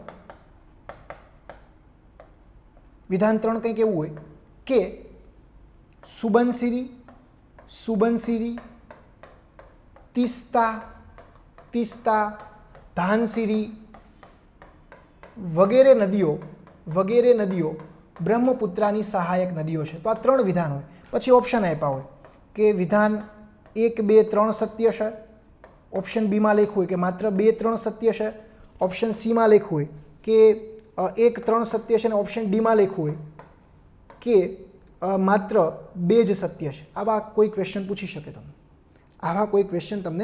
અથવા ઓપ્શન ડી હોય 1 અને 2 સત્ય છે. તો હવે આમાં એલિમિનેશન મેથડ અપનાવવાની. તમને કદાચ આમાં ખબર છે કે ભાઈ વિધાન 1 જે છે ને એ જ પહેલાં વાંચી લો. વિધાન 1 શું લખ્યું છે કે ભારતમાં સૌથી મોટો કેચમેન્ટ એરિયા બ્રહ્મપુત્રા નદીનો છે. કેચમેન્ટ એરિયા એટલે શું પહેલાં એ સમજાવી દઉં. જો આ વધારે થોડુંક સમજાવી દઉં છું, કારણ કંઈ વાંધો નહીં. સપોઝ આ મુખ્ય નદી છે. આ મુખ્ય નદીની કોઈ મહત્તમ શાખા નદીઓ હોય. આ મુખ્ય નદીને કોઈ મહત્તમ શાખા નદી છે.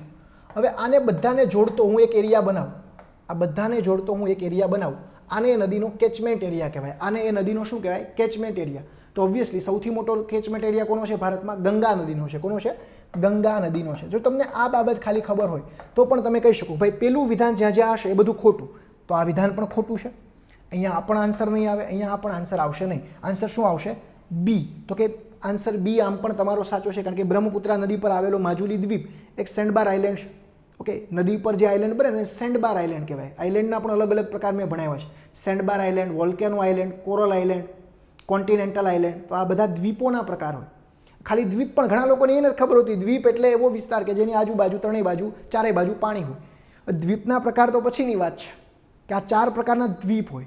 કોન્ટિનેન્ટલ આઇલેન્ડ હોય, કોરલ આઇલેન્ડ હોય, વોલ્કેનો પ્રકારનો આઇલેન્ડ હોય અને સેન્ડબાર આઇલેન્ડ હોય. તો વિધાન 2 અને 3 અહીંયા સત્ય છે. ઓકે, ચલો આગળ વધીએ. આ પ્રકારના પ્રશ્નોને કહેવાય વિધાનવાળા પ્રશ્નો, કે જેમાં તમારી પાસે 2 થી 3 ફેક્ટ માંગ્યા હોય. હવે જુઓ, જીપીએસસી ક્લાસ 1, 2માં જે 200 માર્ક્સનું પેપર હોય ને એમાં 3 કલાક કરી દીધી છે. કેટલી કરી છે? 3 કલાક. અહીંયા પણ 3 કલાક હશે. એટલે ટોટલ આમ તો 2 પેપર હોય, પણ પીઆઈમાં 300 માર્ક્સમાં કેટલી કલાક છે? 3 કલાક. એસટીઆઈમાં 200 માર્ક્સમાં કેટલી કલાક છે? 2 કલાક. અહીંયા ડીવાયએસઓમાં 200 માર્ક્સમાં કેટલી કલાક છે? 2 કલાક.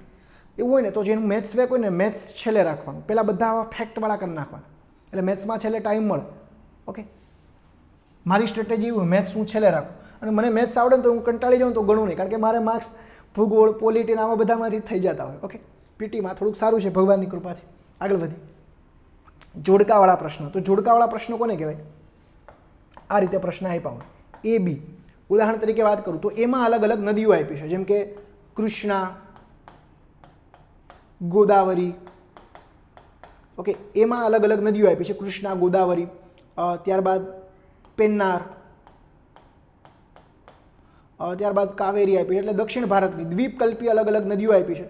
સામેની બાજુ શું આપ્યું છે? એની સહાયક નદીઓ. એટલે અહીંયા આપ્યું કે પાયાગ્નિ, ત્યારબાદ કોઈ લખ્યું છે માંજરા. ઓકે, સપોઝ દેટ અહીંયા બીજી કોઈ નદી આપી છે, માંજરા આપી છે. ત્યારબાદ કોઈ આપી છે તુંગભદ્રા, અને ત્યારબાદ કોઈ લખી છે અમરાવતી. અમરાવતી. હવે અહીંયા તમે જુઓ તો અહીંયા કઈ રીતે મેચ થાય છે, તો કે કૃષ્ણા જે છે અહીંયા આવશે, ગોદાવરી તો માંજરા જ છે, પેન્નાર તો પાયાગ્નિ અને ગાવેરી તો અમરાવતી. આ રીતે આમાં પણ જો એક કરતાં વધારે ફેક્ટ પૂછાશે તો અહીંયા જોડકાવાળા પ્રશ્ન બહુ ઓછા, એટલા બધા હવે જીપીએસસી નથી પૂછતું. 2017માં વધારે હતા, 2018માં 4 1 પૂછ્યું હતું, 2018માં 1 જોડકું હતું, 2019માં 4 જોડકા પૂછી નાખ્યા હતા. પીએમાં 2 હતા, એસટીઆઈ અને ડીવાયએસઓમાં 25 માર્ક્સમાંથી 3 જોડકા હતા. એટલે જોડકાવાળા પ્રશ્નો પણ વધારે આવે. જો વિધાનવાળા પણ વધારે છે. ડીવાયએસઓમાં 25માંથી 12 એટલે 50% વિધાનવાળા થયા. એસટીઆઈમાં 8 જ હતા એટલે ઓછા હતા. પણ જો હવે લેવલ વધ્યું, એસટીઆઈ જૂન 2019માં હતી, ડીવાયએસઓ ડિસેમ્બર 2019માં હતી. ઓકે, તો લેવલ જો વધે છે. પીએમાં 7 જ હતા એટલે કે 37માંથી 7 જ હતા. 2019માં કેટલા હતા એટલે કે 50માંથી 20 હતા. 2018માં તો એના કરતાં વધારે હતા, 50માંથી 23 એટલે 50% વિધાનવાળા પ્રશ્નો હતા. થોડુંક ટફ હતું, અઘરું હતું થોડું. આગળ વધીએ. જોડકાવાળા તો આપણે જોઈ લીધા. વન લાઇનર જુઓ, 2018માં કેટલા હતા 26, એટલે વન લાઇનર પ્રશ્નો પણ આવે, ડાયરેક્ટલી જ પૂછી નાખે. ડાયરેક્ટલી જેવો પ્રશ્ન પૂછે કે ડાઉન્સ નામના ઘાસના મેદાનો ક્યાં છે? અલગ અલગ દેશના નામ આપી દીધા, ઓસ્ટ્રેલિયા, ઉત્તર અમેરિકા કે વોટેવર. અથવા એવું પૂછી નાખે કે ઓબ ઇર્તિશ રિવર એ નીચે પૈકી કયા દેશમાં આવેલી છે? અથવા ઈરાવદી નદી, અથવા ડેન્યુબ રિવર, અથવા ટિગ્રીસ, અથવા કોંગો, અથવા જાયરી, અથવા પેરુગ્વે પરાના રિવર, આવી કોઈ પણ નદી તમને પૂછી શકે વિશ્વની. ઓકે, ત્યારબાદ એવો ક્વેશ્ચન પૂછી નાખે કોઈ નદીના વિવાદ હોય કે ભાઈ તિસ્તા નદીનો વિવાદ નીચે પૈકી ભારત દેશને કયા દેશ સાથે છે? બાંગ્લાદેશ, નેપાળ, ભૂટાન કે વોટેવર. ઓકે, એ પ્રકારનો પ્રશ્ન પણ પૂછે.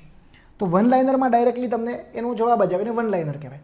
તો 2018માં હતા 26 પ્રશ્નો, 2019માં આવ્યા 24, એટલે જો 50% છે. પીએમાં તો 26 પ્રશ્ન એટલે બહુ વધારે, એસટીઆઈમાં 14 અને ડીવાયએસઓમાં 10. એટલે ભૂગોળનું એનાલિસિસ કરતાં આપને એવો ખ્યાલ આવે છે કે વિધાનવાળા અને વન લાઇનર બંને 45% જેવું, અને જોડકા તો બહુ ઓછા પૂછે. ઓકે, એટલે અહીંયા એ ખ્યાલ આપને આવે છે વન લાઇનર અને એનો અભ્યાસ કરતા. આગળ વધીએ. આગળ આપણે ડિફિકલ્ટી લેવલ પણ ચેક કરીએ.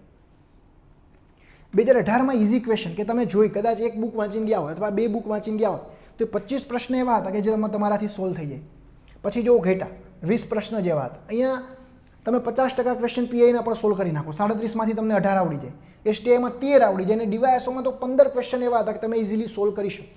એટલે ઇઝી ક્વેશ્ચન વધારે હતા એવું તમે કહી શકો. એટલે ઇઝી ક્વેશ્ચન અહીંયા આવે છે, પણ એ તો મને કદાચ ઇઝી લાગે, તમને ના લાગે. આ મારી રીતે એનાલિસિસ કર્યું છે, તમે કદાચ તમારી રીતે પણ કરી શકો ઇઝી ક્વેશ્ચન. અને મને ભણાવવાનો જે અનુભવ છે ભૂગોળનો, એના આધારે મેં સેલા અથવા ઇઝી ક્વેશ્ચનનું એનાલિસિસ કર્યું હોય. હવે મીડિયમ કેટલા હતા? 2018માં 12 હતા. કેટલા હતા મીડિયમ? કે તમે લાગે અકુડકું લાગે કે આ આવે, એટલે બેમાંથી 50% ઓલું આવે છે ને કોણ બનેગા કરોડપતિમાં 50-50 લાઈફ લાઈન. તો આ 50-50 લાઈફ લાઈન જેવું હોય, કદાચ સાચું પડે ને કદાચ ના પણ પડે. અને જીપીએસસીમાં ઘણી વખત આવું થશે, કારણ કે એસટીઆઈનું યુપીએસસીનું લેવલ હવે એક થઈ ગયું છે. તમે એસટીઆઈનું પેપર તો જુઓ સાહેબ, ડીવાયએસઓનું પેપર તો જુઓ. યુપીએસસીમાં જે વિધાનવાળા પ્રશ્ન પૂછે એવા હવે યુપીએસસીમાં પૂછે એવું ડીવાયએસઓમાં પૂછે. દાસા સાહેબને હવે લેવલવાળા જોઈએ છે. મોદી સાહેબે વાત કરી ને, गुजरात के बच्चे यूपीएससी की परीक्षा की प्रतिस्पर्धा कर सके ऐसा पेपर डिजाइन होगा और भविष्य के अंदर कदाचित यूनाइटेड नेशन को एग्जाम कंडक्ट करेगा तो हमारे गुजरात के बच्चे सबसे आगे रहेंगे. गुजरात के बच्चों को आगे रहना है कि नहीं रहना? मैं आपसे पूछना चाहता हूँ, मैं पूरे गुजरात से पूछना चाहता हूँ, मैं गुजरात की जनता से जानना चाहता हूँ. ओके, એટલે જે મીડિયમ પ્રશ્નો જે છે એ પણ બહુ સારા એવા પૂછાય છે. ઓકે, મીડિયમ પ્રશ્ન પણ બહુ સારા એવા પૂછાય છે, એટલે કોઈ ચિંતા નથી કરવાની. આ મારી રીતે એનાલિસિસ છે, તમે પણ પેપર એક વખત જુઓ. આ બધું પેપરનું એનાલિસિસ કરવાનું કારણ એ છે કે તમે રિયલમાં જુઓ કે કેવા ક્વેશ્ચન પૂછાય છે, એના આધારે વાંચો. હવે આપણે બધા શું કરીએ ખબર છે? ડાયરેક્ટલી બુક લઈને વાંચવા જ મળીએ. એ રીતે ભાઈ સોલ્વ નહીં થાય, એ રીતે એક્ઝામ ક્રેક નહીં થાય. યુ કેન એટલીસ્ટ તમારે એટલીસ્ટ જોવું તો પડે કે ભાઈ જીપીએસસીના પ્રશ્નો કેવા પૂછાય છે. એટલા માટે આ બધું અમારી મહેનત છે. એટલે તમે અમારો કોર્સ ખરીદો ન ખરીદો એના સાથે મારે કોઈ મતલબ નથી, પણ તમે રિયલ દિશા જુઓ કે ભાઈ આ પ્રવાહ કઈ દિશામાં જાય છે. એ દિશામાં આપણે આપણી બોટ જે છે લઈ જવી પડે. આપણે એની ઊંધી દિશામાં પ્રયાસ કરીએ તો કઈ રીતે સફળતા મળશે. આગળ વધીએ. ડિફિકલ્ટી લેવલ જોઈએ તો 2018માં 13 પ્રશ્નો હતા. આ લેવલ સેમ છે. પીઆઈમાં 9 હતા, એસટીઆઈમાં 6 છે અને ડીવાયએસઓમાં ફરી 5 છે. એ ડિફિકલ્ટી લેવલ અમુક 20% જેવું ડિફિકલ્ટી લેવલ આમ પણ હોય. એટલે ઇઝી લેવલ 60%, ત્યારબાદ મીડિયમ અને ડિફિકલ્ટ લેવલ 20% હોય. એટલે તમે ઇઝીલી અહીંયા એક વસ્તુ કન્ક્લુડ કરી શકો કે ભાઈ ઇઝી લેવલ વધારે આવે એટલે ભૂગોળમાંથી આપણે 50% માર્ક્સ તો લઈ જ શકીએ. અને તમે મેરિટ જુઓ, 2018માં જીપીએસસીનું મેરિટ 400માંથી કેટલે એટકું? 120 છે. ઓકે, એટલે ઘણું નીચું રહ્યું છે. 2019માં કેટલે એટકું? 139 છે. પીઆઈમાં કેટલે એટકું? 300માંથી 132. એસટીઆઈમાં કેટલે એટકું? અરાઉન્ડ 62 માર્ક્સ છે. જનરલની વાત કરું છું, પાછું મહિલાઓનું અને ઓબીસી, ઈડબ્લ્યુએસ, એસસી, એસટીનું બધાનું અલગ અલગ હોય, પણ જનરલની વાત કરું છું. ડીવાયએસઓનું કેટલે એટકું? 100માંથી 72. તો તમે જુઓ મેરિટ ઘણું નીચું રહેશે. તમે એટલીસ્ટ 50% પણ એસટીઆઈમાં માર્ક્સ લાવી શકો, અથવા 50% માર્ક્સ એસટીઆઈ અથવા પીઆઈમાં લાવો તો તમે ઇન થઈ જાઓ મેન્સ લખવા માટે. એટલે ચિંતા નથી કરવાની, ચિંતન કરવાનું છે કઈ રીતે પરીક્ષાની તૈયારી કરવી, કઈ રીતે સાચી દિશામાં આગળ વધવું. સમજાય? આગળ વધીએ. ચાલો, હવે આપણે વાત કરવાનું છે સોર્સિસની, કે ભૂગોળમાં કયા કયા સોર્સિસ રિફર કરી શકાય. અને હું હંમેશા રેફરન્સ બુકની જ તમને સલાહ આપીશ. મેં તમને કલ્ચરમાં ના પાડી હતી કે ભાઈ કલ્ચરમાં કોઈ જીસીઆરટીની બુક નહીં વાંચવાની, પણ અહીંયા તમને કહીશ કે તમે 11માંની જીસીઆરટી વાંચી શકો. અને વાંચવાની, જે વ્યક્તિ પહેલી વખત તૈયારી જીપીએસસીની સ્ટાર્ટ કરે છે એને પહેલાં એકેય બુક નહીં વાંચવાની, પહેલાં 11માંની જીસીઆરટી વાંચી નાખવાની. અને વધારે તમારે વાંચવાની ઈચ્છા જાગે છે તો आपके लिए वह भी प्रबंध है. मिर्ज़ापुर में साहब के प्रबंध कीजिए, तो मैंने आपके लिए और एक भी प्रबंध किया है कि आप और जीसी लियोंग की बुक पढ़ सकते हैं. वो बुक भी बहुत बढ़िया है, वहाँ भी आप पढ़िए और जीपीएससी के अंदर मार्क्स लीजिए. तो जीसी लियोंग પણ એક બુક છે, એ પણ તમે વાંચી શકો. માજીદ હુસૈન પણ છે. ઓકે, ભારતના ભૂગોળ માટે નકશા આધારિત પ્રશ્ન પણ, એટલે કે તમારે ડાયરેક્ટલી નકશામાંથી પણ ક્વેશ્ચન પૂછાતો. નકશો કયો લેવાનો? તો ઓક્સફર્ડનો ઇટલાસ હું પ્રિફર કરીશ. મને કોઈ એને રૂપિયા નથી આપ્યા, તમે અમારું માર્કેટિંગ કરજો. ઓકે. મંજુલાબેન દવે, ગુજરાતની ગ્રંથ નિર્માણ એટલે કે યુનિવર્સિટી ગ્રંથ નિર્માણની પુસ્તક છે મંજુલાબેન દવેનું.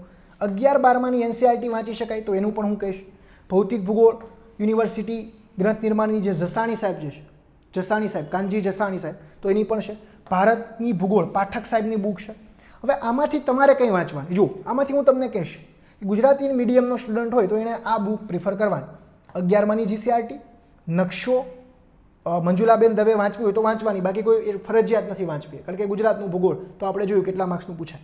ભૌતિક ભૂગોળ અને ભારતનું ભૂગોળ. હવે કોઈ ઇંગ્લિશ મીડિયમનો સ્ટુડન્ટ છે તો એને હું સજેસ્ટ કરીશ કે તમે જીસી લિયોંગ વાંચો, માજીદ હુસૈન વાંચો ભારતના ભૂગોળ માટે, અને 11-12ની એનસીઆરટી કરી નાખો. આ 3 પુસ્તકો તમે વાંચી નાખો તો પણ તમે સારામાં સારા માર્ક્સ લઈ શકો. જો હવે તમે સપોઝ જે જીસી લિયોંગ વાંચીને ગયા હોય તો તમારે કેટલા માર્ક્સ ક્લિયર થાય એ આપણે સમજીએ.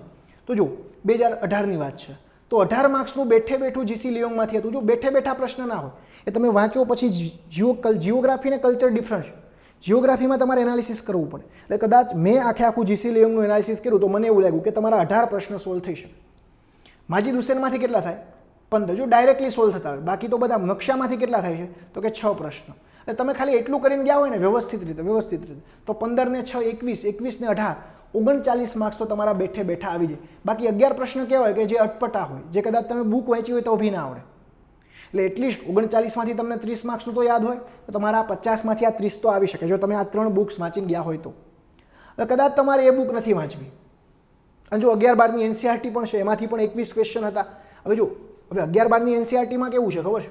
એ કહી દઉં તમને, ચાલો એ બી સાથે તમારું ક્લિયર થઈ જાય કે 11-12ની એનસીઆરટી એવી છે, સોરી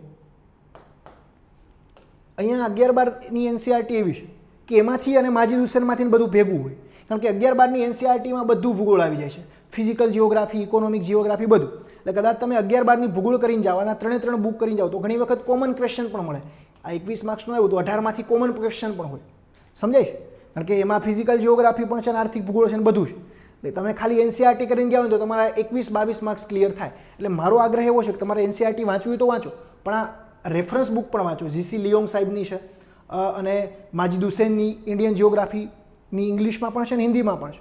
પણ હું એવું પ્રિફર કરીશ કે તમે ઇંગ્લિશમાં વાંચો.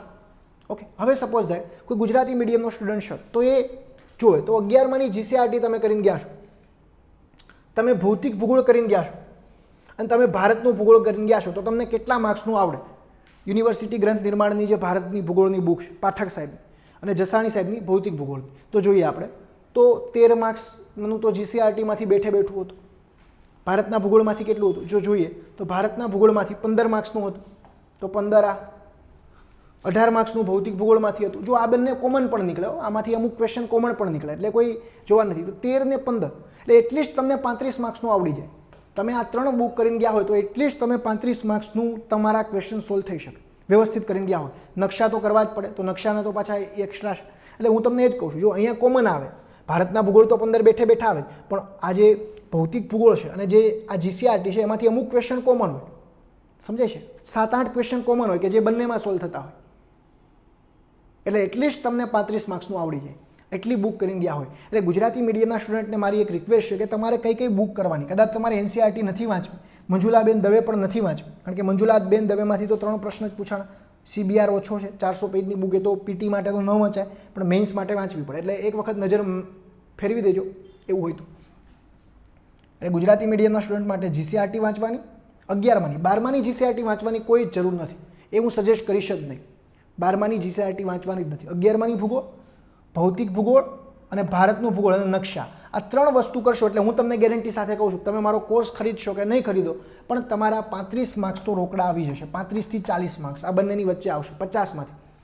એસટીઆઈની પરીક્ષા છે તો 20 માર્ક્સ આવી શકે 25માંથી, સમજાય છે? પીઆઈની છે તો 37 માર્ક્સનું ભૂગોળ આવે તો 28 માર્ક્સ આવી શકે.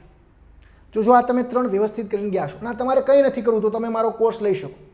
ધ્યેય જીપીએસસીનો કોર્સ છે, એમાં જોઈન થઈ શકો. મેં આખું વ્યવસ્થિત ટોપિક વાઇઝ કરાવેલું છે. એટલે હું તમને એ લાલચ નથી આપતો કે તમે અહીંયા આવો, ઈચ્છા હોય તો જ.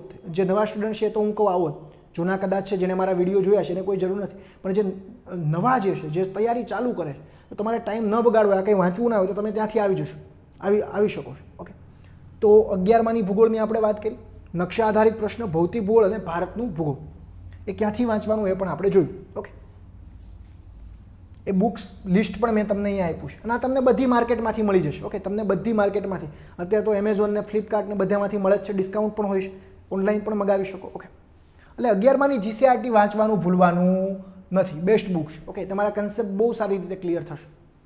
હવે 2019નું પેપર જોઈએ તો તમે જીસીઆરટી કરીને ગયા હો, પહેલાં ગુજરાતી મીડિયમના સ્ટુડન્ટ માટે કહી દઉં તો જીસીઆરટીમાં હતા 9 માર્ક્સ, બ્લેક જ લઈ લઈએ આપણે કલર. ઓકે, 9 માર્ક્સ આવી જાય જીસીઆરટી કરીને ગયા હોય એ લોકો. તમે ભૌતિક ભૂગોળ કરીને ગયા છો, યુનિવર્સિટી ગ્રંથ નિર્માણનું 15 માર્ક્સનું હતું, ભારતનું ભૂગોળ 15 માર્ક્સનું, એટલે એટલીસ્ટ કહી શકાય કે આ 3 બુક કરીને તમે ગયા છો. અને નકશા આધારિત ક્વેશ્ચન કેટલા હતા? 5 હતા. એટલે 5, 15 ને 5 20, અને આ બંને તો આમ તો કોમન હોય, એટલે 15 ને 5 20 ને 35 માર્ક્સ તો એટલીસ્ટ આવી જાય. 35 થી 37 માર્ક્સ તમારે આવી શકે તમે જો આ 4 બુક કરીને ગયા હોય તો. ઇંગ્લિશ મીડિયમના કોઈ સ્ટુડન્ટ છે તો એનસીઆરટીમાંથી કેટલા ક્વેશ્ચન હતા? 16 હતા. ત્યારબાદ માજીદ હુસેનમાંથી કેટલા હતા? 16. અહીંયા પણ 16, પણ અહીંયા મેં કીધું કે કોમન આવે, નકશા આધારિત 5, પણ અહીંયા જે છે જીસી લિયોંગ અને એનસીઆરટી બંને કોમન આવશે. એ જ રીતે અહીંયા આ બંને, કારણ કે 11-12ની એનસીઆરટીમાં બંને આવી જાય, એટલે એટલીસ્ટ તમારા 35 થી 37 માર્ક્સ ઇંગ્લિશ મીડિયમના સ્ટુડન્ટના પણ અહીંયા કવર થાય જો તમે જીસી લિયોંગ કરી હોય, માજીદ હુસેન કરી હોય, 11-12ની એનસીઆરટી કરી હોય, અથવા 11-12ની એનસીઆરટી ન કરી હોય અને આ 3 બુક જ ખાલી કરી હોય, નથી કરી, તો પણ 16 ને 16 32, 32 ને 5 37 માર્ક્સ કવર થાય.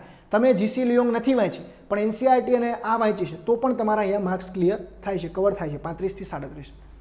ઓકે, એટલે આ એનાલિસિસનો ઉદ્દેશ્ય જે છે, મંજુલાબેન દવેમાંથી ફરી કેટલા છે? 3 ક્વેશ્ચન, એટલે આ કરો કે ન કરો એટલું બધું ઇમ્પોર્ટન્ટ પીટી માટે નથી, પણ એક વખત વાંચો તો સારું રહેશે. ઓકે, ચલો આગળ વધીએ સાહેબ.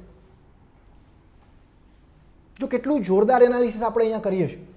ઓકે, કયા પુસ્તકમાંથી કેટલા ક્વેશ્ચન મેં એમનું લખી નથી નાખ્યા, એમાં હું તમને બતાવી પણ શકું, પણ અહીંયા હવે પેજ ને બધું લાંબુ થઈ જાય એટલે હું એ નહીં બતાવી શકું કયા પેજમાંથી કયો પ્રશ્ન પૂછાનો. પોલીસ ઇન્સ્પેક્ટરમાં જોઈએ તો જો જીસી લિયોંગ જે છે એમાંથી 7 માર્ક્સનું જ છે, વધારે નથી. એટલે કોઈ ઇંગ્લિશ મીડિયમનો સ્ટુડન્ટ જીસી લિયોંગ કરી ગયો તો 7. 11-12ની એનસીઆરટીમાંથી 6 માર્ક્સનું, પણ તમે માજીદ હુસેન કરીને ગયા છો તો 21 માર્ક્સ આવી જાય. એટલે તમે ખાલી નકશો એનસીઆરટી નથી કરી પરંતુ જીસી લિયોંગ વાંચી છે ત્યારબાદ તમે સપોઝ ધેટ માજીદ હુસેન વાંચી છે નકશો, તો 21 ને 1 22, 22 ને 7 29, 37 ક્વેશ્ચનમાંથી 29 ક્વેશ્ચન તમારા ઇઝીલી તમે સોલ્વ કરી શકો. તમે જો એટલું વાંચીને ગયા છો. અમુક વખત જીપીએસસી ટિપિકલ ક્વેશ્ચન પણ પૂછી શકે છે. તમારા 29 માર્ક્સ તો પીઆઈમાં ડાયરેક્ટલી થઈ જાય. સમજાય છે? પીઆઈની વાત કરું છું. હવે તમારે એ નથી વાંચવું અને તમારે સપોઝ ધેટ 11માની જીસીઆરટી વાંચી 6 માર્ક્સ, અહીંયા પાઠક સાહેબનું તમે ભારતનું ભૂગોળ વાંચ્યું છે તો 20 માર્ક્સ, 26 થઈ ગયા ડાયરેક્ટલી. અને તમે ભૌતિક ભૂગોળ વાંચ્યું છે તો આ પણ અહીંયા નકશા, તો પણ જો તમે આ બંનેમાં તો સેમ જ આવશે, એટલે 6 માર્ક્સનું બંનેમાંથી છે, એટલે એ બંને તમે ન કરી શકો. કોઈ બી એક વાંચો તો બી ચાલે, જીસીઆરટી વાંચો અથવા ભૌતિક ભૂગોળ વાંચો, બંને વાંચવું તો બંને પણ વાંચી શકો. પણ હું તો તમને સિમ્પલ કહું કે જીસીઆરટી વાંચવાની, પાઠક સાહેબની બુક વાંચો તો બી ચાલે. કદાચ તમે જસાણી સાહેબની બુક નહીં વાંચો તો ચાલશે ભૌતિક ભૂગોળની, પણ એક વખત બંને વાંચ્યું તો વાંચી શકાય. જો 3 બુક વાંચી હોય તો પણ 20 ને 6 26 ને 27 માર્ક્સ આવી જાય તમારે. 27 માર્ક્સ તમારે 37માંથી આવે છે એટલે ઘણા સારા માર્ક્સ કહેવાય. કારણ કે મેરિટ આપણે જોયું હતું કેટલા માર્ક્સે અટકે છે. ઓકે, તો પોલીસ ઇન્સ્પેક્ટરનું પણ અહીંયા આપણે એનાલિસિસ કર્યું. અહીંયા તો માત્ર મંજુલાબેન દવેમાંથી 1 માર્ક્સનો જ પ્રશ્ન પૂછાય છે. એટલે 400 પેજની બુકમાંથી આખી વાંચો ને પછી 1 માર્ક્સનો પ્રશ્ન પૂછાય, એ બી ન આવડે તો એ ધંધો કરાય નહીં. એટલે તમારે પીટીમાં તમારે ટાઈમ ના હોય તો મંજુલાબેન દવેને તમે સ્કીપ કરી શકો, એ બુકને તમે થોડીક સ્કીપ કરી શકો. એવું મારું એનાલિસિસ કહે છે. પછી તમે કદાચ સ્કીપ કરીને પ્રશ્ન પૂછાઈ ગયા, આ તો બધું અનપ્રિડિક્ટેબલ હોય, પણ અત્યાર સુધીનો આપણે ગ્રાફ જોઈએ તો પૂછાણા નથી પ્રશ્ન. સ્ટેટ ટેક્સ ઇન્સ્પેક્ટરની વાત કરીએ તો જો તમે જીસી લિયોંગ, માજીદ હુસેન અને નકશા જ ખાલી કર્યા છે તો ઇંગ્લિશ મીડિયમવાળા માટે 5, 13 ને 5 18, 18 ને 2 20, 25માંથી તમારા 20 માર્ક્સ શોર્ટ થઈ જાય સાહેબ, ગેરંટી સાથે શોર્ટ થઈ જાય. કદાચ તમે જીસીઆરટી નથી વાંચી તો બી તમને આવડી જાય, અને તમે એનસીઆરટી વાંચી છે અને તમે જીસી લિયોંગ નથી વાંચી તો તમારા કેટલા માર્ક્સ કવર થાય? 13 ને 4 17 ને 2 19, તો તમારા 19 માર્ક્સ 25માંથી ક્લિયર થઈ જાય. ગુજરાતી મીડિયમનો કોઈ સ્ટુડન્ટ છે જેણે ખાલી જીસીઆરટી જ વાંચી છે અને પાઠક સાહેબની બુક વાંચી છે, કઈ વાંચી છે? પાઠક સાહેબની બુક, ભારતની ભૂગોળ, તો કેટલા માર્ક્સ ક્લિયર થાય? તો કે 11 ને 4 15 ને 2 17. ઓકે, એટલા માર્ક્સ તમારા ક્લિયર થઈ જાય. એટલે કારણ કે અહીંયા માજીદ હુસેનમાંથી 2 ક્વેશ્ચન વધારે પૂછાણા હતા જે તમને પાઠક સાહેબની બુકમાંથી ન મળે. ઓકે, જે તમને પાઠક સાહેબની બુકમાંથી મળે નહીં. ઓકે, ચલો આગળ વધીએ. તો અહીંયા ક્લિયર થાય સાહેબ કેટલું વાંચવાનું, કઈ બુક વાંચીએ તો બી આપણે માર્ક્સ મેળવી શકીએ. અહીંયા 8 બુક વાંચી છે. હવે જો ફરજિયાત કઈ વાંચવી પડે? ગુજરાતી મીડિયમવાળાને આ 11માની જીસીઆરટી, પાઠક સાહેબની બુક અને નકશા તો કરવા જ પડે, અને મંજુલાબેન દવે કરવી પડે ગુજરાતના ભૂગોળ માટે. આ 4 બુક કદાચ તમે આ યુનિવર્સિટી ગ્રંથ નિર્માણની સ્કીપ કરો તો ચાલે.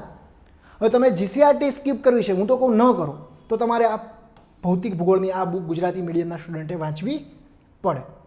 હવે ઇંગ્લિશ મીડિયમનો કોઈ સ્ટુડન્ટ છે અથવા કોઈ ગુજરાતી મીડિયમના સ્ટુડન્ટને જ ઇંગ્લિશ બુક વાંચવી છે તો જીસી લિયોંગ કરો, અથવા 11-12ની એનસીઆરટી કરો અને માજીદ હુસેન કરો.